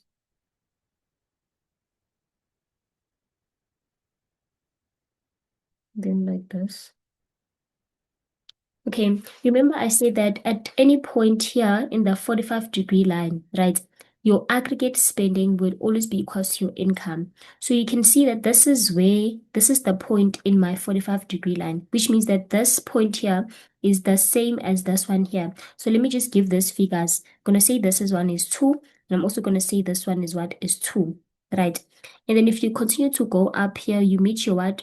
Your aggregate expenditure curve, which is this one, right? Which is for C plus I cap, right? Autonomous investment. So let's just say maybe this one is 5, right? So you can see what this one is actually telling us here is that your aggregate expenditure, this one is what is 5, right? But your aggregate expenditure or income or production is what is 2, because you know that this here is the same as with your income. So your income is 2 or your production is 2 because let me do this. You can see here we have total production or income. Let me just remove this. Yeah. You can see that here we have this represents total production or income. We'll say that Y represents total production or income, right? So your total production or income is 2. And at this point here, any point in the 45-degree line, it represents all possible equilibrium point, whereby your aggregate expenditure, the point that is this side, is the same as the point that is this side. So if this is 2, this is also 2, which means that your aggregate spending is 2 and your total production or income is also 2. So what this means is that here, this one is your aggregate expenditure. So your aggregate expenditure is 5 and your income or your production is 2. So this is where now here we have excess demand because your expenditure is 5 and your production is 2. So your expenditure is greater than what the production, what has been produced. So we have excess demand, right? I'm going to explain it using another way, but we're just starting with this one because I think this one is it's easy to understand. Also, if it is here, if you have a point maybe that is here, like this, then you have something like this.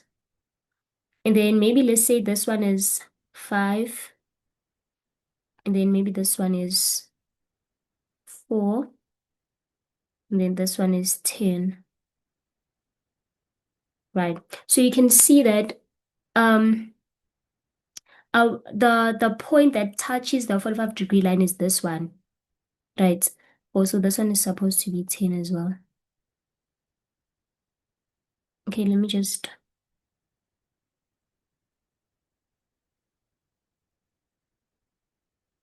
you can see that the point that touches the 45-degree line is this one, right? And we know that the 45-degree line, it basically represents it shows all the possible equilibrium points, meaning that if your graph is here, it means that your aggregate expenditure at this point is the same with your total production or income. So you can see that the total production is 10 and your aggregate expenditure is what is 10.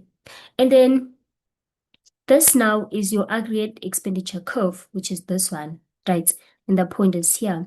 So you can see that it is below this point here of what? Of total production or income. So it means that now your production is 10, but your expenditure, the expenditure in the economy, not your expenditure, but in the economy is what is 2. In the simple economy is 4. So it means now that more is produced, 10 is produced, but 4 is what is aggregate expenditure. So there's excess demand. Sorry, there's excess supply because 10 is produced and only 4 of what is produced is what is will be bought, obviously. Will be bought because this is aggregate expenditure, right? So there will be what? Excess supply. Right. If you didn't understand, just please like try to pause the video and yeah, make sure that you get it. But let me just use this. Let me try to explain this in another way. So this other one, what I do is that I just look at this 45-degree line, and I know since I know that this 45-degree line, it represents all the possible equilibrium points, right? So meaning that along this line here, your total production, which is your income, is equal to what? Your aggregate spending, right? And then this one is your aggregate spending curve. So I'll just look at okay, here your total production and income and spending is above your aggregate spending. So it means that your production is above your spending. So it's excess supply because more is produced and there is less expenditure, right? So there has excess supply, right? Because there's going to be um because there's less expenditure, so meaning that there's going to be more goods that will be left and not bought or consumed. So there'll be excess supply. You can see your production is there and your aggregate expenditure is here. So it's below. So we have excess supply.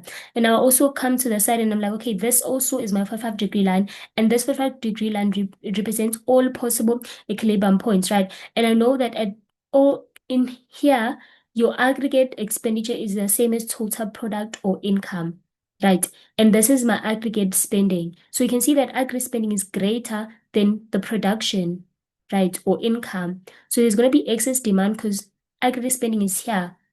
People are willing to spend The expenditure is more than the production. So there's excess demand, right? Yeah. And where they meet like the aggregate expenditure curve as well as the 45-degree line, we have our equilibrium. Okay. So before I even read what is written here, let me just explain to you guys what a multiplier is, right? So multiplier is denoted by this alpha here. So if you see this alpha, it means multiplier, right? So multiplier basically it relates to how much the national income changes as a result of a change in autonomous spending or investment, right? Because you know that autonomous spending is what is essentially investment. Remember, we said that investment is autonomous, right? So the variable of autonomous spending is investment and what? An autonomous consumption, right? So with the multiplier, we basically it relates to how much the national income changes as a result of a change in autonomous spending or investment, right? And the multiplier again, it is used to measure how much how much income is generated with an increase in autonomous spending. So as the autonomous spending increases, how much income will be generated, right? Remember I said it relates to the national to how much the national income changes when there's a change in autonomous spending, right? So now we want to what does it do then? It measures this one is gonna be clear when I continue, but I hope you guys are gonna get it. It measures the multiplier, it measures how much income is generated by an increase in what? In autonomous spending. How much income is generated by an increase in autonomous spending. That is what the multiplier measures. And it's basically relates to how much income changes as a result of a change in spending or investment.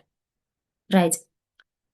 So let me just give okay, I'm going to explain this, but before I read, I'm going to read it, but before I read, I'm going to explain it. So remember I said that a multiplier would measure how much the income changes. Sorry, it will measure how much income is generated by an increase in what? In autonomous spending. Autonomous spending in this case, which is what? Investment, right? Because remember we said investment is autonomous because we said that investment um is independent on the level of income, right? So so here they are telling us ukuthi NWU built a hostel, right, which is worth 1 million, right? So if they build that hostel which is worth 1 million, essentially that is what? That is investment, right? Because with that hostel, they're going to do what? To generate revenue, right? So that is investment. So we can say that they invested 100 million, right? So with this 100 million that they invested, it's going to be an income to the workers who are going to be, or to the construction workers who are going to be building this hostel, right? And we know that for an induced consumer, because they are induced, these workers are an induced consumer, because an induced consumer, their consumption is dependent on the level of income, right? So if and this is an income to them because it's the remuneration for their labor because they're gonna work and build this hostel, right? For building this hostel, they're gonna get 100 million, right? So with this 100 million that they're gonna receive, some of it is going to be saved and some of it is going to be consumed, right? And they told us here that 0.80 is the MPC. So meaning that from that 1 million, 80 cents of it is going to be 0.80 is going to be consumed and then 0.20 is going to be saved. And then we also know that the workers also now, after they've saved some of it, that 80% that they're going to consume will be an income to maybe let's say they're gonna spend that at ShopRite in buying grocery and I don't know what.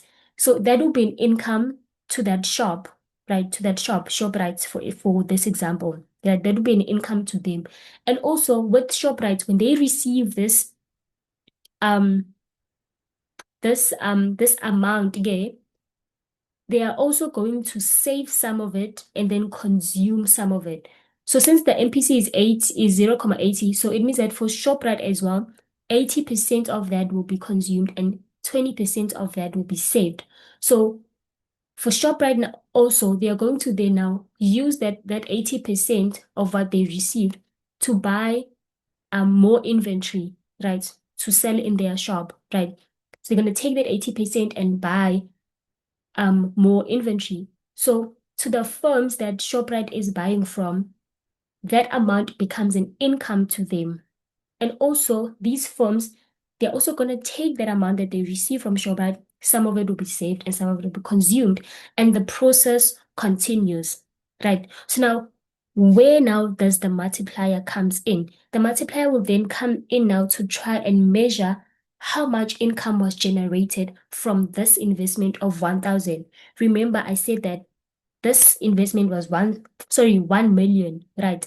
And then it became an income to the workers. Then it went from the workers to the to ShopRite, right? And at ShopRite, it was an income for ShopRite. And then also for ShopRite, they took some of it, they saved it, and some of it they use it to buy more inventory from the firms. So it was an income to the firms. And the firms also they take some of it, they save it, and some of it they use it to buy also their raw material that they need in this firm. And the cycle continue. So the multiplier will then now measure how much income was generated by this investment. Right. Okay. I hope you are getting that one. Let's just now read here. They're saying that suppose the MPC is 0.80, right? So MPC is 0.80. So obviously you know that the MPS will be 1 minus 0.80, which would be 0.2. So let me just write here. So the MPS, yo, oh, let me just use blue. So the MPS will be equals to 0.2, right? Okay, so now let's go. They saying that NWU decide to build a new student hostel worth 100 million. Right. Okay, this one is what, guys? This is investment, right? I did explain goods why, because obviously they're gonna this hostel will generate revenue for NWU. And they're saying that construction workers will earn 100 million in income. Remember, the construction workers are the ones that are gonna build this hostel, right? So this will be an income to them, right? And remember, when they receive this income, 0.80 is the MPC. So with every 1 rand increase in their income, 80% of that is consumed, meaning that 0.2 of that will be what will be saved, right? So we're going to now say from their income that they receive, which is 100, we're going to say 100 times. We're going to say 100 times 80 over 100, or we can just say times 0.80, we're going to 80 million. So 80 million of this amount will be what? Will be the MPC, is the one that will be consumed. Let me just you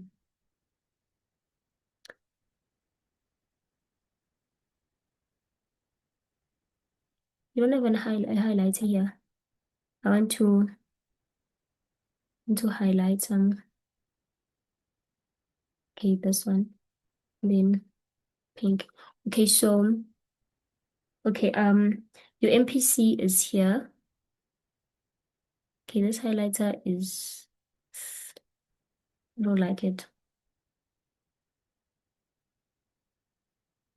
The MPC is 0.80, right? So they receive the income of 100 million. So now to get to see how much will be consumed, we're going to say 100 million times 0.80, or you can just say 100 million times 80 over 100. And you're going to get what? 80 million, right? So this is what they can consume. 80 million of this. So meaning that the 20 million will be what will be saved, right? So then this now they're gonna consume this and they're gonna spend this amount in dining out, going to the movies, shopping, and buying new cars, right?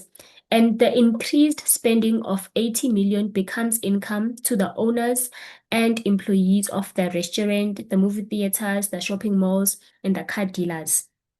right? So this 80 million becomes what? Becomes an income to the owners of the car dealers and all of that, right? Wherever they spent this money on from will be an income to those people. So let me just use one. I'm just going to use the shopping malls. So let's say they spend this 80 million in the shopping malls. So this will become income to the what? To the shopping malls, right?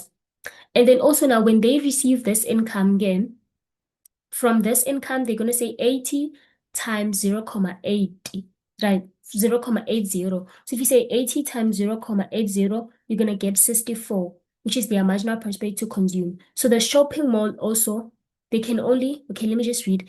In turn, these people spend 80% of the new 80 million or 64 million, right? So you calculated the 64 million on other goods and services. So the shopping malls also, they are going to now spend 64 million, which is their marginal prospect to consume, on buying what? Goods and services. Let's just replace this with ShopRite. Right. Remember, I was using ShopRite in my previous example. So the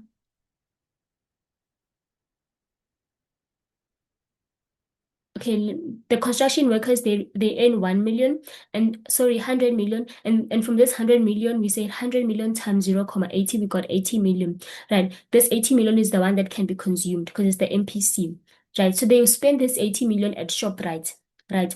And then when they spend this 80 million at ShopRite, this becomes an income to ShopRite. And then ShopRite would also say 80 million times 0.80, which will then give them 64 million, meaning that they would consume 64 million and the other amount, which now you can get it by saying 80 times 0.2, which is 16 million. And then another 16 million will be what will be saved. So the 64 million that ShopRite will consume, they will consume it in buying what? Goods and services, that in buying the inventory or the stock that they need, right? So they're going to pay the 64 million, which will become an income to, they're saying that become an income to other communities and the process continues. Let's just say they become an income to the what? To the firm, right? That ShopRite buys their product from, right? To that firm. So the 64,000 becomes an income to this firm that ShopRite buy their goods from, right? And also from this firm, they're gonna now say 64,000 times 0.80, which is 51.2 million. That 51.2 million is the amount that they're gonna use now to buy more raw material that they need in this firm, right? And the remainder of that will be saved. And then the process continues. Right. So now the multiplier will then come in to say now to measure ke ukuthi how much income was generated by this investment. You can see that there was income that was generated here when it went to the workers, income was generated here when it went to ShopRite, income was generated also here when it became an income to the firm. So how much income was generated by this investment? So to now get to how much income was generated, we're firstly going to calculate the multiplier. Then to get the figure of the multiplier, then multiply it by the investment to get okay, how much income was generated by this investment, right? So to do that, to calculate the multiplier, you say 1 divided by 1 minus MPC, right? Or you can just say 1 divided by MP. Yo, guys, this is MPS, right? Because you know, well, if you say 1 minus MPC, you get MPS, right? So here we're given our MPC. Let me just try to wrap this because now it's a bit untidy. So you see that here we have our MPC, which is 0.80, right? So now to get the multiplier, we're just going to say 1 divided by 1 minus 0.80, which is 5. So our multiplier is 5. So now to get with how much income was generated by an increase in autonomous spending, which is investment, we're going to say 100 million times 5, and we're going to get 5 times 100, and we're going to get 500. So 500 was generated. So what they're saying here, they're saying that when all the effect of are aggregated, output will increase by 500 million because the value of the output multiplier is equals to, so they calculated the multiplier, they got it, it's 5. And then if you say 5 times 100, you get what? 500 million, right? I hope you guys got this one.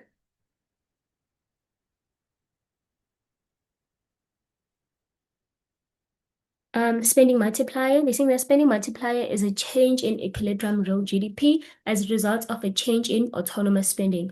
Also, multiplier can be calculated by saying that a change, what is happening? A change in equilibrium real GDP. I'm just gonna say aggregate expenditure because real GDP is the same with aggregate expenditure.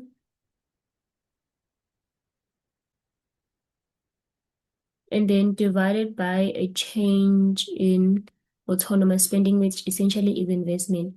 Now, let me just say autonomous AUT, AUT, autonomous spending. So you can calculate the multiplier like using this formula, or you can use the one which just say 1 over 1 minus MPC, MPC, which is a marginal prospect to consume, or you can use the one which says 1 divided by MPS, right? So it is the change in equilibrium real GDP as a result of a change in autonomous spending. So I want to see what's okay. Um, what is the change of the equilibrium real GDP if there was a change in what? In autonomous spending, right? In that, remember that example, there was a change in autonomous spending, which was investment, and it increased by there was a 100 million, was 100 years. And then to find out now the equilibrium real GDP, we just say 100 million times 5, then we got this one, right? Basically, we did a reverse because we didn't have this one, right? But we had this one, which was 1 million, 1, 2, which is 100 million raised, and then also had the answer, which is equals to 5, right? Because we calculated the multiplier, we got 5. Remember, we said 1 divided by 1 minus 0.80, then we got 5. So we just had to solve for this one, right? So to go back, we're just going to say this one is equal to over 1. Then we're going to cross multiply. So if you say this times this, you're going to get aggregate income, and then equals to, and then you're going to say this times this. So if you say 100 times 500 times 5, you're going to get 500. Right? So we could have done two ways, or we did it the way how I did it, right? And then it measures how much income is generated by 1 rand increase in autonomous spending, right? Remember I said it measures how much income is generated by a 1 rand increase what in autonomous spending. And then an increase in spending generate an increase in income, which in turn increases spending, which in turn increases income, which in turn, like in the cycle and the process continues. Remember just what we read there, Guti. The NWU they spent there was an autonomous spending of 1 million, right, which increased the income of the construction workers. And the construction workers also they were able to spend this money at ShopRite, right, which increased the income of ShopRite. And the owners of ShopRite also spend this money to the firms, which in the cycle continues. So an increase in spending will generate an increase in income, which will increase spending, which will increase income, and so on. A 1 rand increase in spending increases GDP by more than 1, hence the term multiplier, right? So you can see that there was an increase of 1 million, right? Because the NW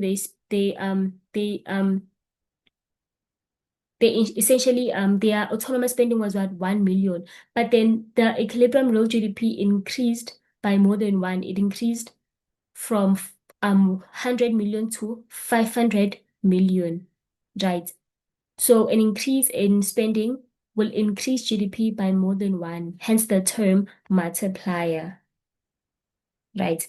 And then the larger the marginal prosperity to consume, the larger will be the multiplier. So if the MPC is larger, then the multiplier will be larger. Remember, to calculate the multiplier, we say 1 over 1 minus MPC, right?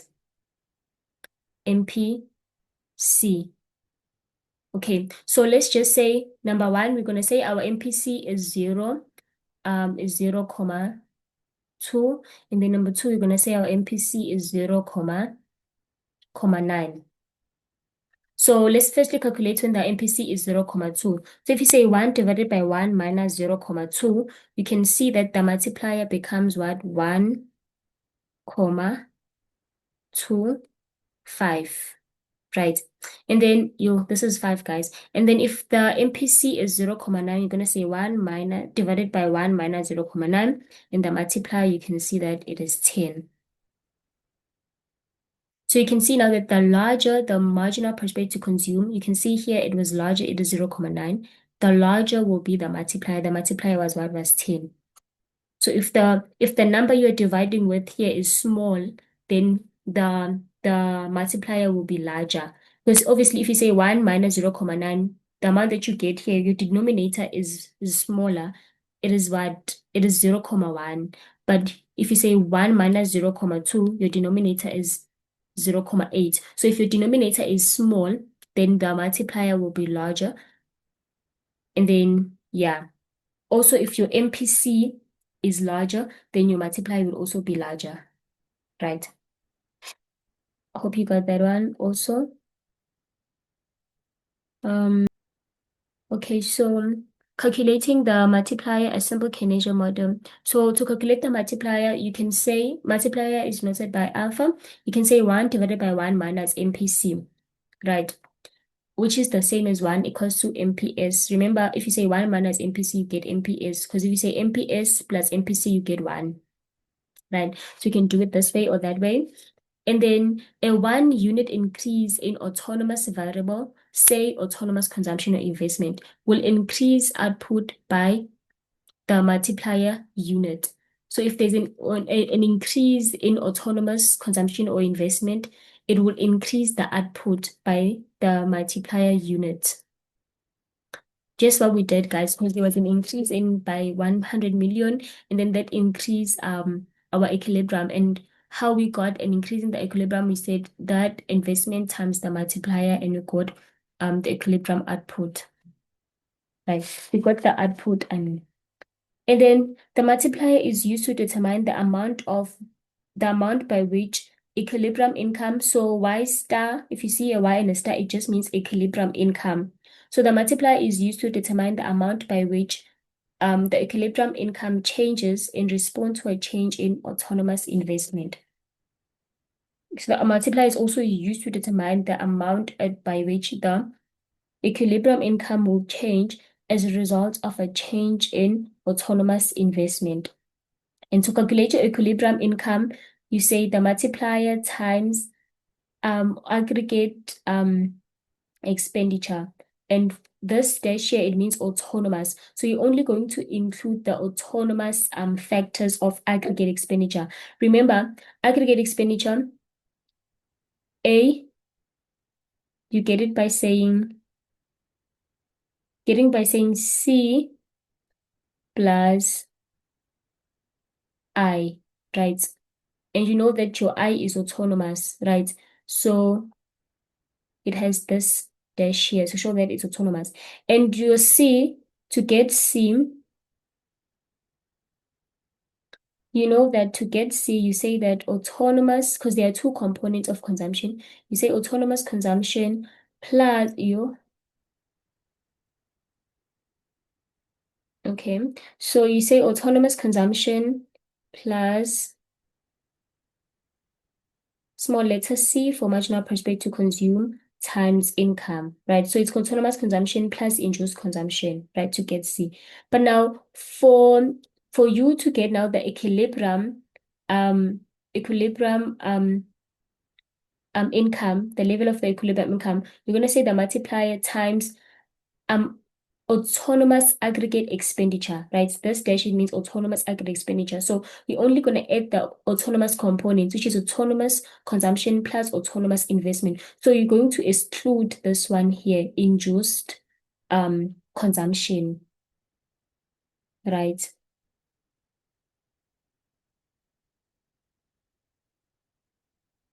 So yeah. So if you have to calculate your equilibrium level of income, you just say the multiplier times your autonomous aggregate expenditure.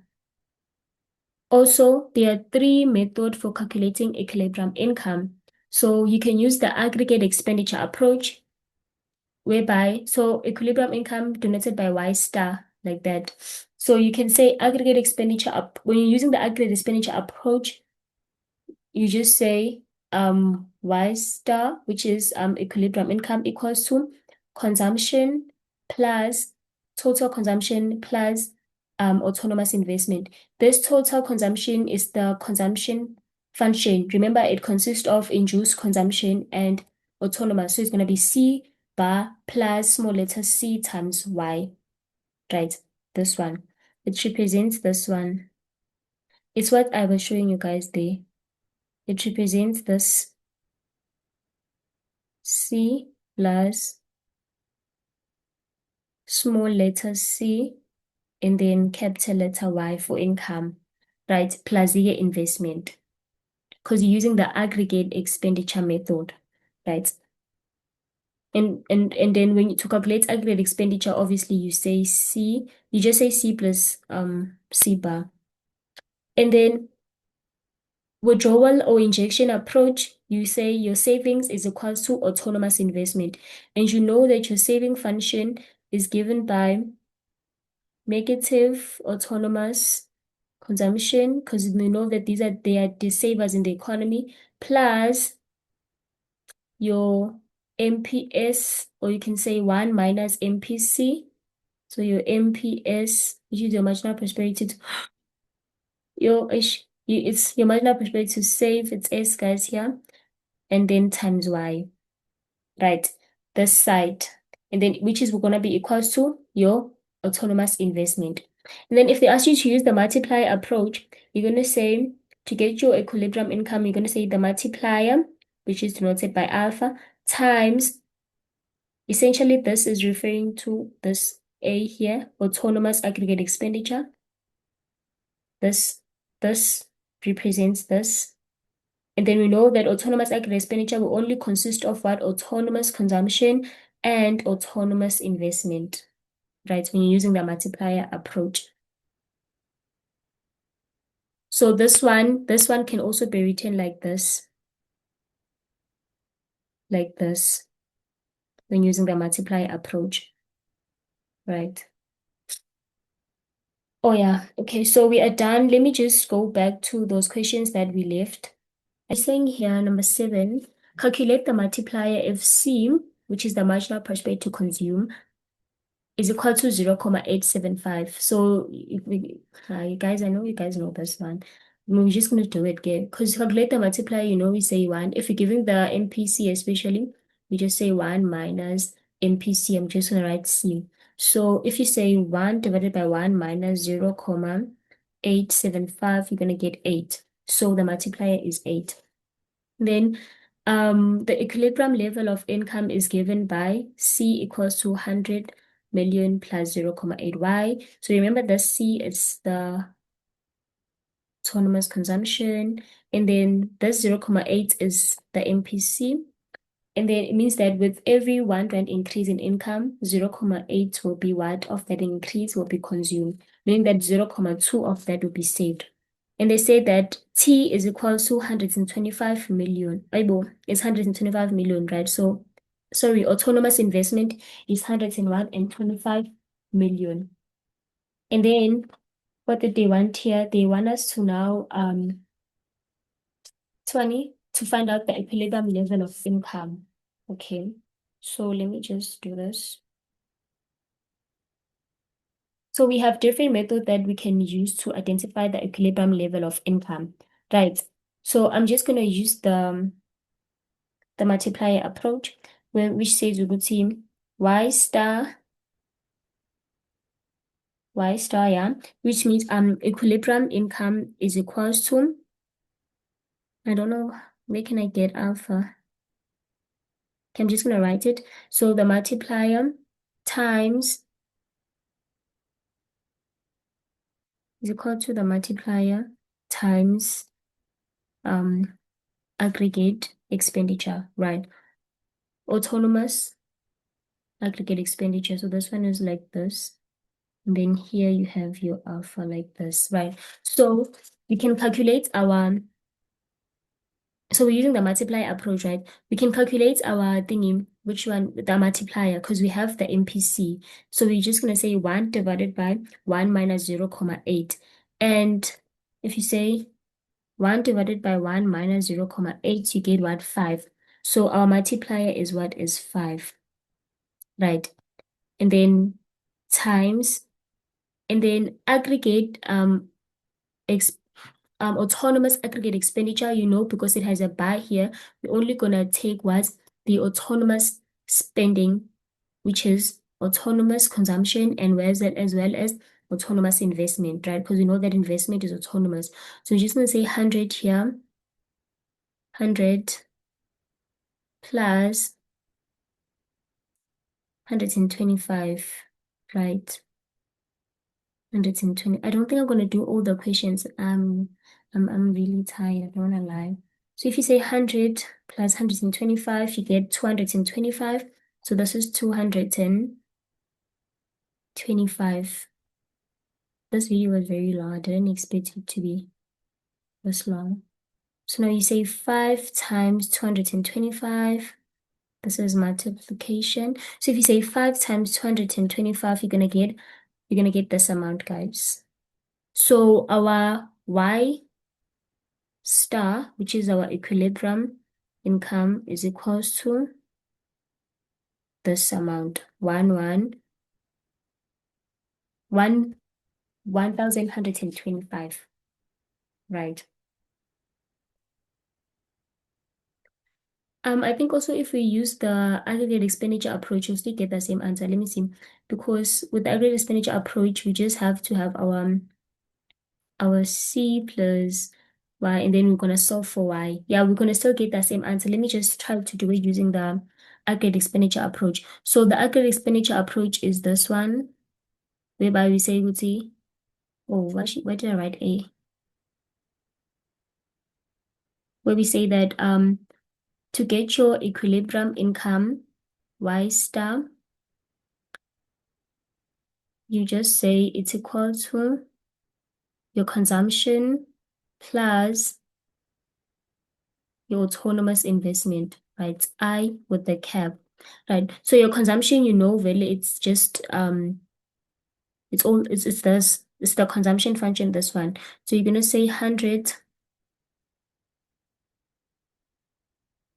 plus 0.8 Y plus your investment, which is, this is plus, guys, which is 125, right? Which is 125. And then this side you have your Y. So you're just gonna group the like terms. You're gonna say 100 plus 125, which you're gonna get eh? 225. So you're gonna have 2, 2, 5, and then equals to, so we have 0.89. So you're gonna say, sorry, 0.8 times Y. So you're gonna have your Y here minus, because if you take the 0.8, the side is gonna become a negative. So times 0.8 Y. So you know that here in front of Y we have an invisible 1, right? So you can just say 1 minus 0.8, and then you're gonna get what? 0.2. So we have 0.2Y, 2Y, which is equal to 225. 2, 2, 5. And then you divide by 0.2y divided by 0.2y. Then if you say 225 divided by 0.2, you're going to get, so you're going to divide by 0.2. Then this will divide this, you'll be left with y, and then equals to, if you say 225 divided by 0.2, you're going to get 1125. You're going to get this. Right. So you will actually you will choose which method you want to use, because we have three different methods to calculate the equilibrium level of income. We have this one, which is the aggregate expenditure approach. We have this one, which is the multiplier approach. We also have the withdrawal or injection approach, where with that one you say your S must be equal to your autonomous investment, right? I with the bar. Your I with the bar like that. Like this. Okay. So you know that your savings, you take your autonomous investment, then you just put a negative sign, and then you add your MPS, whereby you get it by saying that your 1 minus MPC, you get your MPS, and then you also have what times your income, right? So we can just take this one to get our saving function, we just say minus. This is our autonomous spending, right? We're just gonna put a minus. It's gonna be minus 100 million, and then plus, and then to get our MPS, because this is the MPC 0.8. To get the MPS, you're just gonna say 1 minus 0.8. We're gonna get what 0.2. So plus 0.2, 0.2 times y, and then equals to investment, which is 125, right? Which is 125, and then you're just gonna solve for y. So you'll be left, this side you'll be left with 0.2y, which is equals to, then you're going to say 125, and then you're going to transpose this 100, negative 100 to this other side. So it's negative. When you take it, this side is going to be positive. So it's going to be 125 plus 100, which will give you 225, right? 225. And then this is 225, guys. Then you're going to divide here. Then you're going to get this amount. You can see that we have reached this point here. Now it's the same thing. So you're going to just divide by 0.2 on both sides, then y will be 1125. So it's up to you which method you were going to use for this question. Yeah, you can pause the video to just digest what we've just done. And then when you think, oh, it's okay, now you understand, now you know all the methods, and then you can continue. Okay, so let's look at another question. They're saying that here, if the marginal prosperity to save is 0.20, the value of the spending multiplier is, so you're just going to say 1 divided by 0.20, because you know to calculate your multiplier, you can say 1 divided by 1 minus MPC, where if you say 1 minus MPC, it is equal to MPS essentially. So you can just say 1 minus 0.20, sorry, divided by 1 divided by 0.20, and you're going to get 5. The equation C is equals to 35. So you know that this 35 is your what? Is your autonomous consumption plus 0.7, which is your C, marginal prosperity to consume, Y, where C is consumption and Y is disposable income, shows that, okay, so this one shows that with every 1 rand increase in income, 75 cents of that will be consumed. So a household will save 35. No, this is wrong. Because you know that this 35 is not saved. It's autonomous consumption. It's consumption that happens even when the income is zero. So this one is already wrong. But let me just read. If their disposable income is zero and will consume, I know this is wrong. And then here, this is the right answer. Let me just read what they said here. Household will consume 75% of whatever level of disposable income they receive. Okay, this one is wrong because they're saying that of whatever level. They will not consume 75% of whatever level of disposable income they receive, but with every 1 rand increase of that income, 75% will be consumed. let me just read here. Households will consume 35% if their disposable income is zero, okay? And will consume 75% of any increase. Yeah, I think this one they just forgot in any increase, but say whatever level. It's like, I don't know, but it just doesn't make sense. So, and will consume 75% of any increase in disposable income they receive. Yes, this one is true because remember, guys, I said that with every 1 rand increase in their income, 75% will be consumed of that increase. So if income increases by let's say the income was 10, right? Now your income is 20, right? Of this increase, 75% of it will be consumed. So we're gonna say 20 minus 10 and we're gonna get 10. So your income increased by 10. So of this increase, 75% of it will be what will be consumed, right? Of the increase.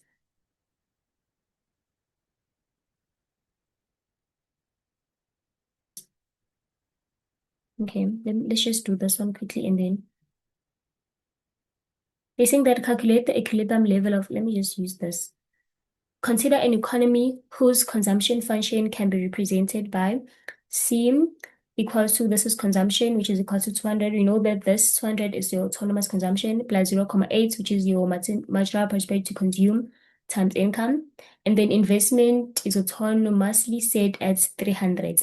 Then they said use the aggregate expenditure approach. So you know the aggregate expenditure approach is your equilibrium income is equal to C plus autonomous investment, right? So you just substitute basically. So in your C, you know that your C is given by 200 plus 0.8y. Your investment is 300. And then you just say 200 plus 300, you get 500 plus 0.8y. And then you transpose the 0.8y. So this side we have y, gonna be y minus 0.8 equals to 500. Then if you know that here we have an invisible one. So if you say 1 minus 0.8, you're gonna get 0.2, which is equal to 500. Then you're gonna divide by 0.2 on both sides. Then y is equal to 2,500. Right. Same thing, they say derive the saving function for this economy. So you know that this is your consumption function. Now to get the saving function, the formula is just um autonomous consumption, which is negative, plus 1 minus marginal prospect to consume, which is the same as MPS y. So you just take your 200 here and you just include a negative. Let me just try to remove this so you guys can see.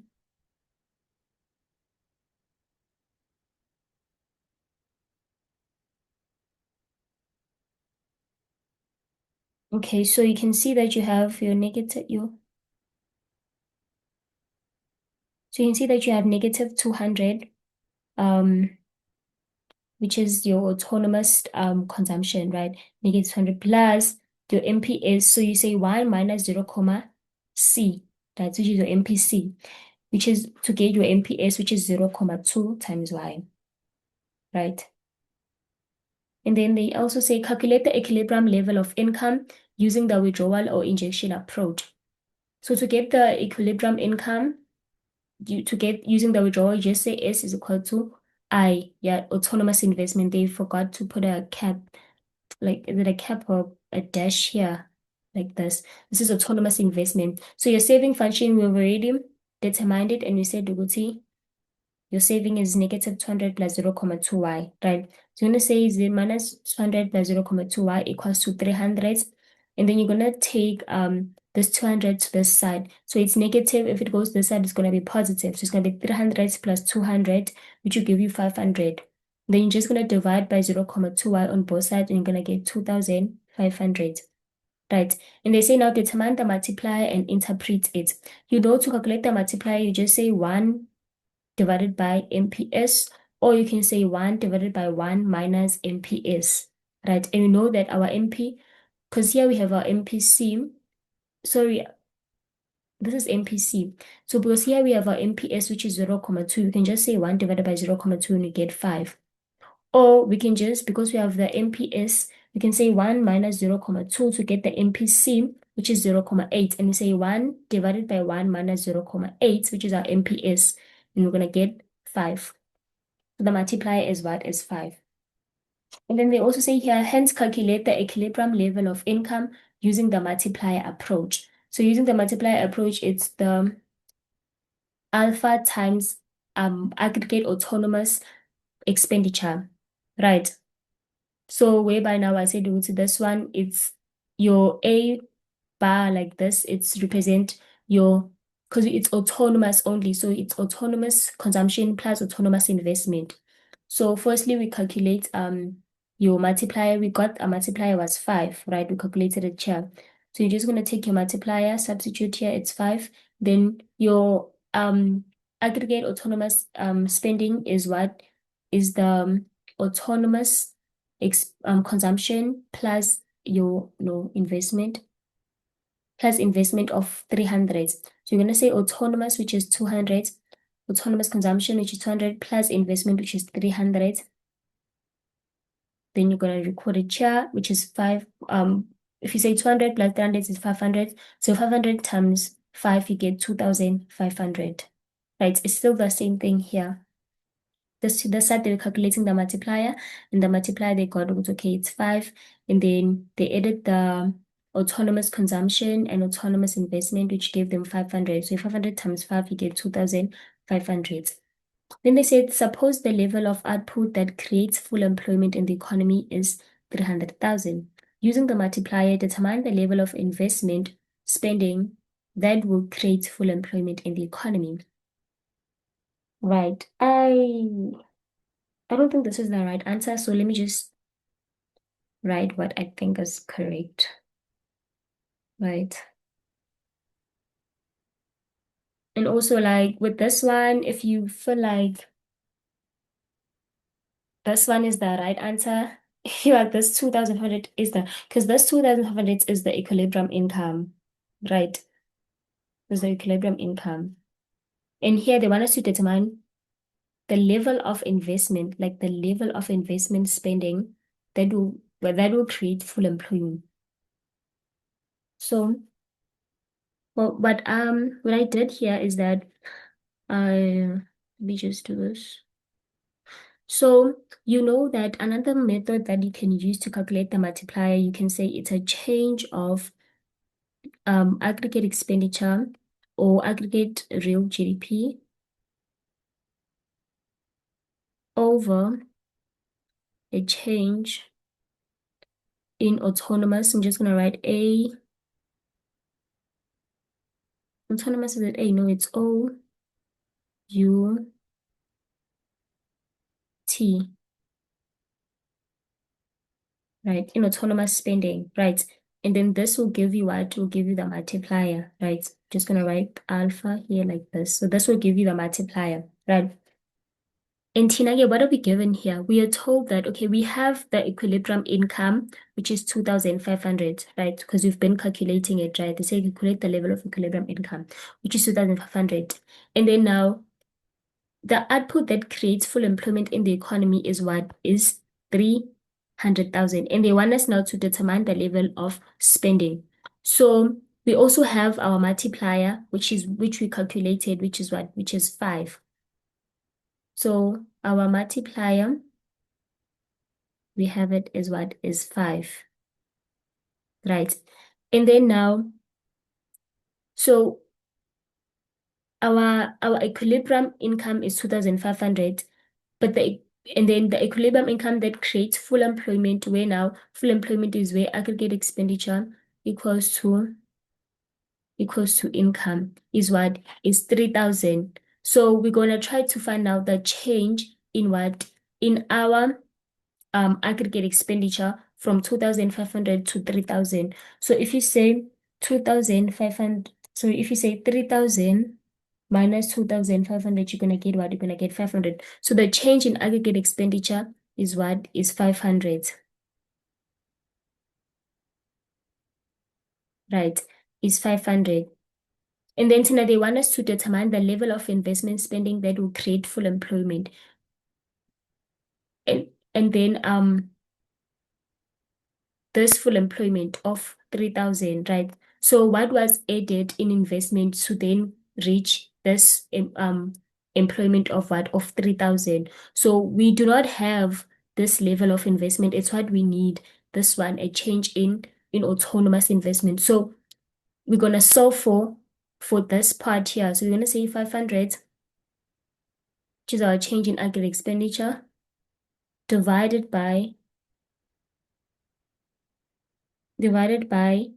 x. We're gonna represent this by x, which will give us our multiplier of what? Of 5. Right. So now we're going to say, okay, let's divide this by 1. Then we're going to cross multiply. Right. If cross multiply, we say 500 divided times 1 is going to give us 500.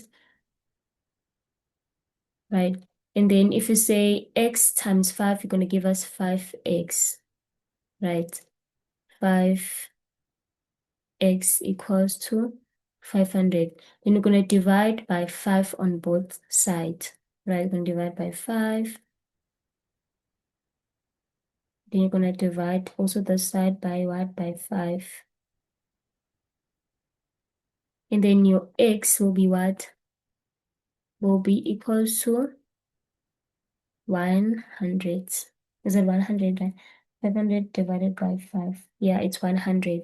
So your x is what? Is 100. So the additional investment spending that was added to create the full employment level of 3,000 in the economy was what? Was 100.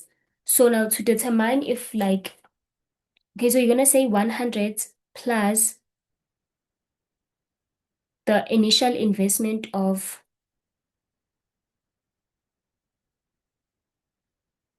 300. So autonomous investment is 300. Right, so you're gonna plus 300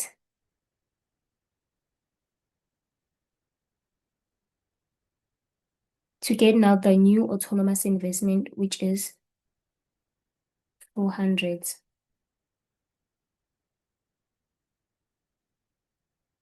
So the level of investment pending that will create full employment is what? Is 400. Right. And then if to see if now your answer is correct, you can just now, you can say it's okay. You know that if your investment is 400, your equilibrium income is going to be what? 300,000, right? Your income should be what? I will not 300, it should be 3,000. So to check here if you are right, you can just say your equilibrium income Y star equals to, it's up to you which one you want to use. Let's just use aggregate expenditure method, which basically says that for aggregate expenditure, when you're calculating your equilibrium income using the aggregate expenditure method, you just say equals to C plus I, right, which is autonomous investment. So our C in this case is going to be it was 200, was it 200, right? I'm just going to continue with those figures that we were given then. So it's going to be 200 plus 0.8y, 0.8y plus this investment of 400. I'm not going to add this 300 now. I'm going to add 400. 400. Remember, where we got this one, it's just the consumption function, this one, this one. This one, 200 plus 0.8. And then initially the investment was 300, right? But now because we want to see if this one is true, because we said here, they wanted us to determine the level of investment spending that will create full employment in the economy. And we said with that level, that investment spending will be what? 400. It will create full employment of 300, of 3,000. Right. Now we just want to solve to see if this one is correct. If it is correct, the equilibrium income that we should get here should be 3,000, right? So if we get our equilibrium comes to be 3,000, it means that this level of investment is correct. So that's what I'm actually doing here. But we already have our answer, which is this one. I'm just trying to prove now. So if you say 200 plus 400, what do you get? So 4 plus 2 is equals to 6. So you get 600. So you're gonna have 600 on this side, and then you're gonna take this 0.8 to this side, right? So it's gonna be y minus 0.8, and you know that in front of y you always have an invisible one. So if you say 1 minus 0.8, you're gonna get what? 0.2. So it's gonna be 0.2, 0.2y equals to the step that I didn't show here is the one which says y minus 0.8y. Then you're going to get 0.2y. Then you're just going to divide by 0.2 on both sides. Then your y would be, so if you say 600 divided by 0.2 is what? Is 3,000. It's 3, 1, 2, 3. So you see, our full employment is 3,000 with this investment. So this answer is then what? Correct. Yes, was here. Okay, so they're saying that assessment part B, at a level of disposable income of 0 rand, consumption is 500, right? Consumption is 500, saving is equals to, okay, so you know that when your disposable income is 0, this is an autonomous consumer, right? And we know that they are the savers in the economy. That is why when you're doing the savings function, we have negative C bar, right? Where now for the consumption of a negative consumer, we put a negative in their consumption. So if the consumption of an autonomous consumer is 500, it means that their saving is equal to negative 5,000. I mean 5,000. So it's C. Because they are the savers, right? They don't save whatever they have, they consume it. If investment increased by 150 million and in response to equilibrium expenditure, okay, and in response, equilibrium expenditure rises by 600 million. Hence, so they want us to calculate the multiplier. Remember, oh no, we're given the investment. So remember another way to calculate the multiplier is that a change in aggregate expenditure over a change in autonomous investment. So we're going to say 600 divided by 150. I'm sorry, guys, I'm not writing anymore. I am tired. So the multiplier is 4. If you say 600 divided by 150, you're going to get 4, right? And then this one, autonomous consumption is equals to. So when you're looking here in your graph, you know that where the graph start, it represents autonomous consumption because you said that this is consumption that is independent of income. Even if your income is 0, consumption will be what? 4, right? Consumption expenditure. So autonomous consumption is what? Is 4, right? And then autonomous investment is equals to, autonomous investment is what is added. So, and then it caused this graph to increase from here to here because of an investment that was added. Remember, when we add investment, our consumption function increased from here to here. So our autonomous expenditure was 4. And then now remember where the graph starts, it represents autonomous consumption. But now because we have investment, it represents autonomous consumption and autonomous investment.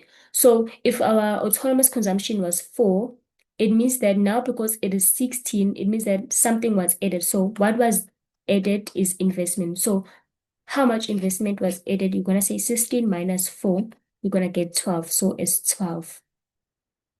Right? Remember, because let me just repeat here in the consumption function here, we will only have like aggregate expenditure equals to C, which is just the consumption function. We know that when our income is 0, our autonomous consumption level is here. It will never be equals to 0 because this one, the consumption is independent of income, right? So it's 4. And this is where our curve starts. So now because they have introduced investment, which is autonomous investment, our graph increased from here to here, right?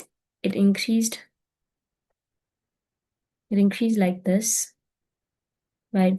From here to here. And you can see now that our autonomous is no longer 4, but it's 16. That is because they've also included what? Autonomous investment, right? So here, we're going to say 16 minus 4 to find out what is the autonomous investment, right? And if you say 16 minus 4, you get 12. So autonomous investment is 12. And then they said autonomous expenditure equals to, in this graph, is going to be 16.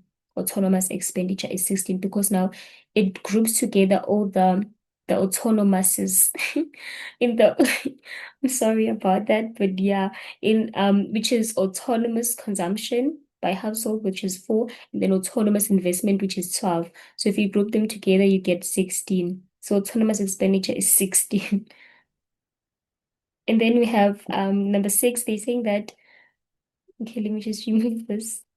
They're saying that if the marginal prosperity to consumer 0.90, a 10 billion increase in planned investment expenditure, other things being equal, which is the ceteris paribus, it will cause an increase in equilibrium output of, so you guys, you know this one.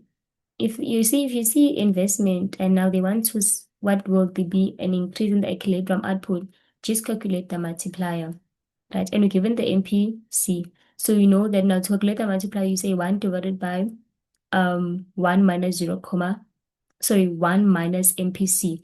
So our MPC is 0.9. So we say 1 minus 0.90, we get 0.1, which is MPS. And if you say 1 divided by 0.1, you get 10. So our MPC, let me just write it because it is the last question. So 0.90, which is the MP. Yo, comma, look, guys, this one is a comma 90. And then obviously you're gonna get 1 over 0.1.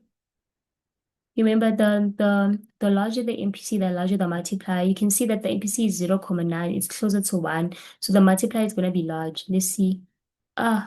This is equal to, so we say 1 divided by 0.1, you're gonna get 10. You see the multiplier is large, it is 10. You're gonna take the multiplier, you're gonna divide by the investment. So you're gonna say times 10. Then you're gonna get the equilibrium output of 100 billion. So if you say 10 times 10, and I get 100 billion. Oh, okay, this is another one. The equilibrium level of real GDP is, okay. Is this one? Okay, that's the last one. Okay, they're saying that the equilibrium level of real GDP is 100 billion. The full employment level of real GDP is, okay, I need to get my book for this one because I remember I wrote it down somewhere. Yeah. So they're saying that the full employment level of GDP is 1 to 50 billion, and the marginal prosperity to consumer 0.6. The full employment target can be reached if spending is, so this one you're going to do it the same way we did with that question in exercise 1. Remember, because here we are given the full employment. We're told that the equilibrium level of real GDP is 1,000 billion, right? And then we're also told that the full employment level of real GDP is 1 to 50. And the MPC is 0.60. The full employment target can be reached if spending is. So we want to reach this full employment target, right? So we are moving from here to here, which is a change in, this one will be a change in real GDP. Remember the formula of the multiplier? It says that a change in equilibrium real GDP or in aggregate expenditure divided by a change in autonomous investment, right? Right, OU. And then we are given that we are moving from the equilibrium is currently 1 million and the full employment is this one. So now we want to find out to the team the full employment target, can be reached if spending is, so we want to move from this one to this one and want to find out to see the full employment level can be reached if how much or is what is spent, right, or invested. So we're going to say 1 million, 1,250. I'm sorry, guys, I'm tired. Minus 1,000, you're going to get what? 250, right? So you're going to have what? 250, which is a change in what? Equilibrium real GDP, right?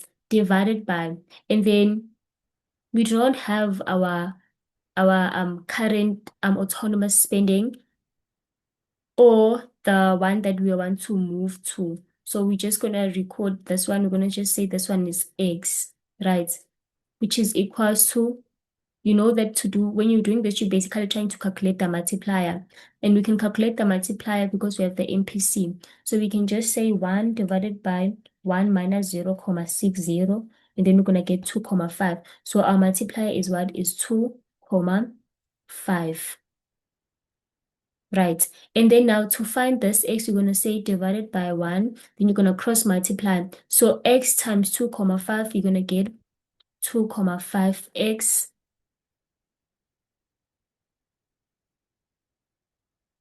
equals to, and then 250 divided by 1, you're going to get 250.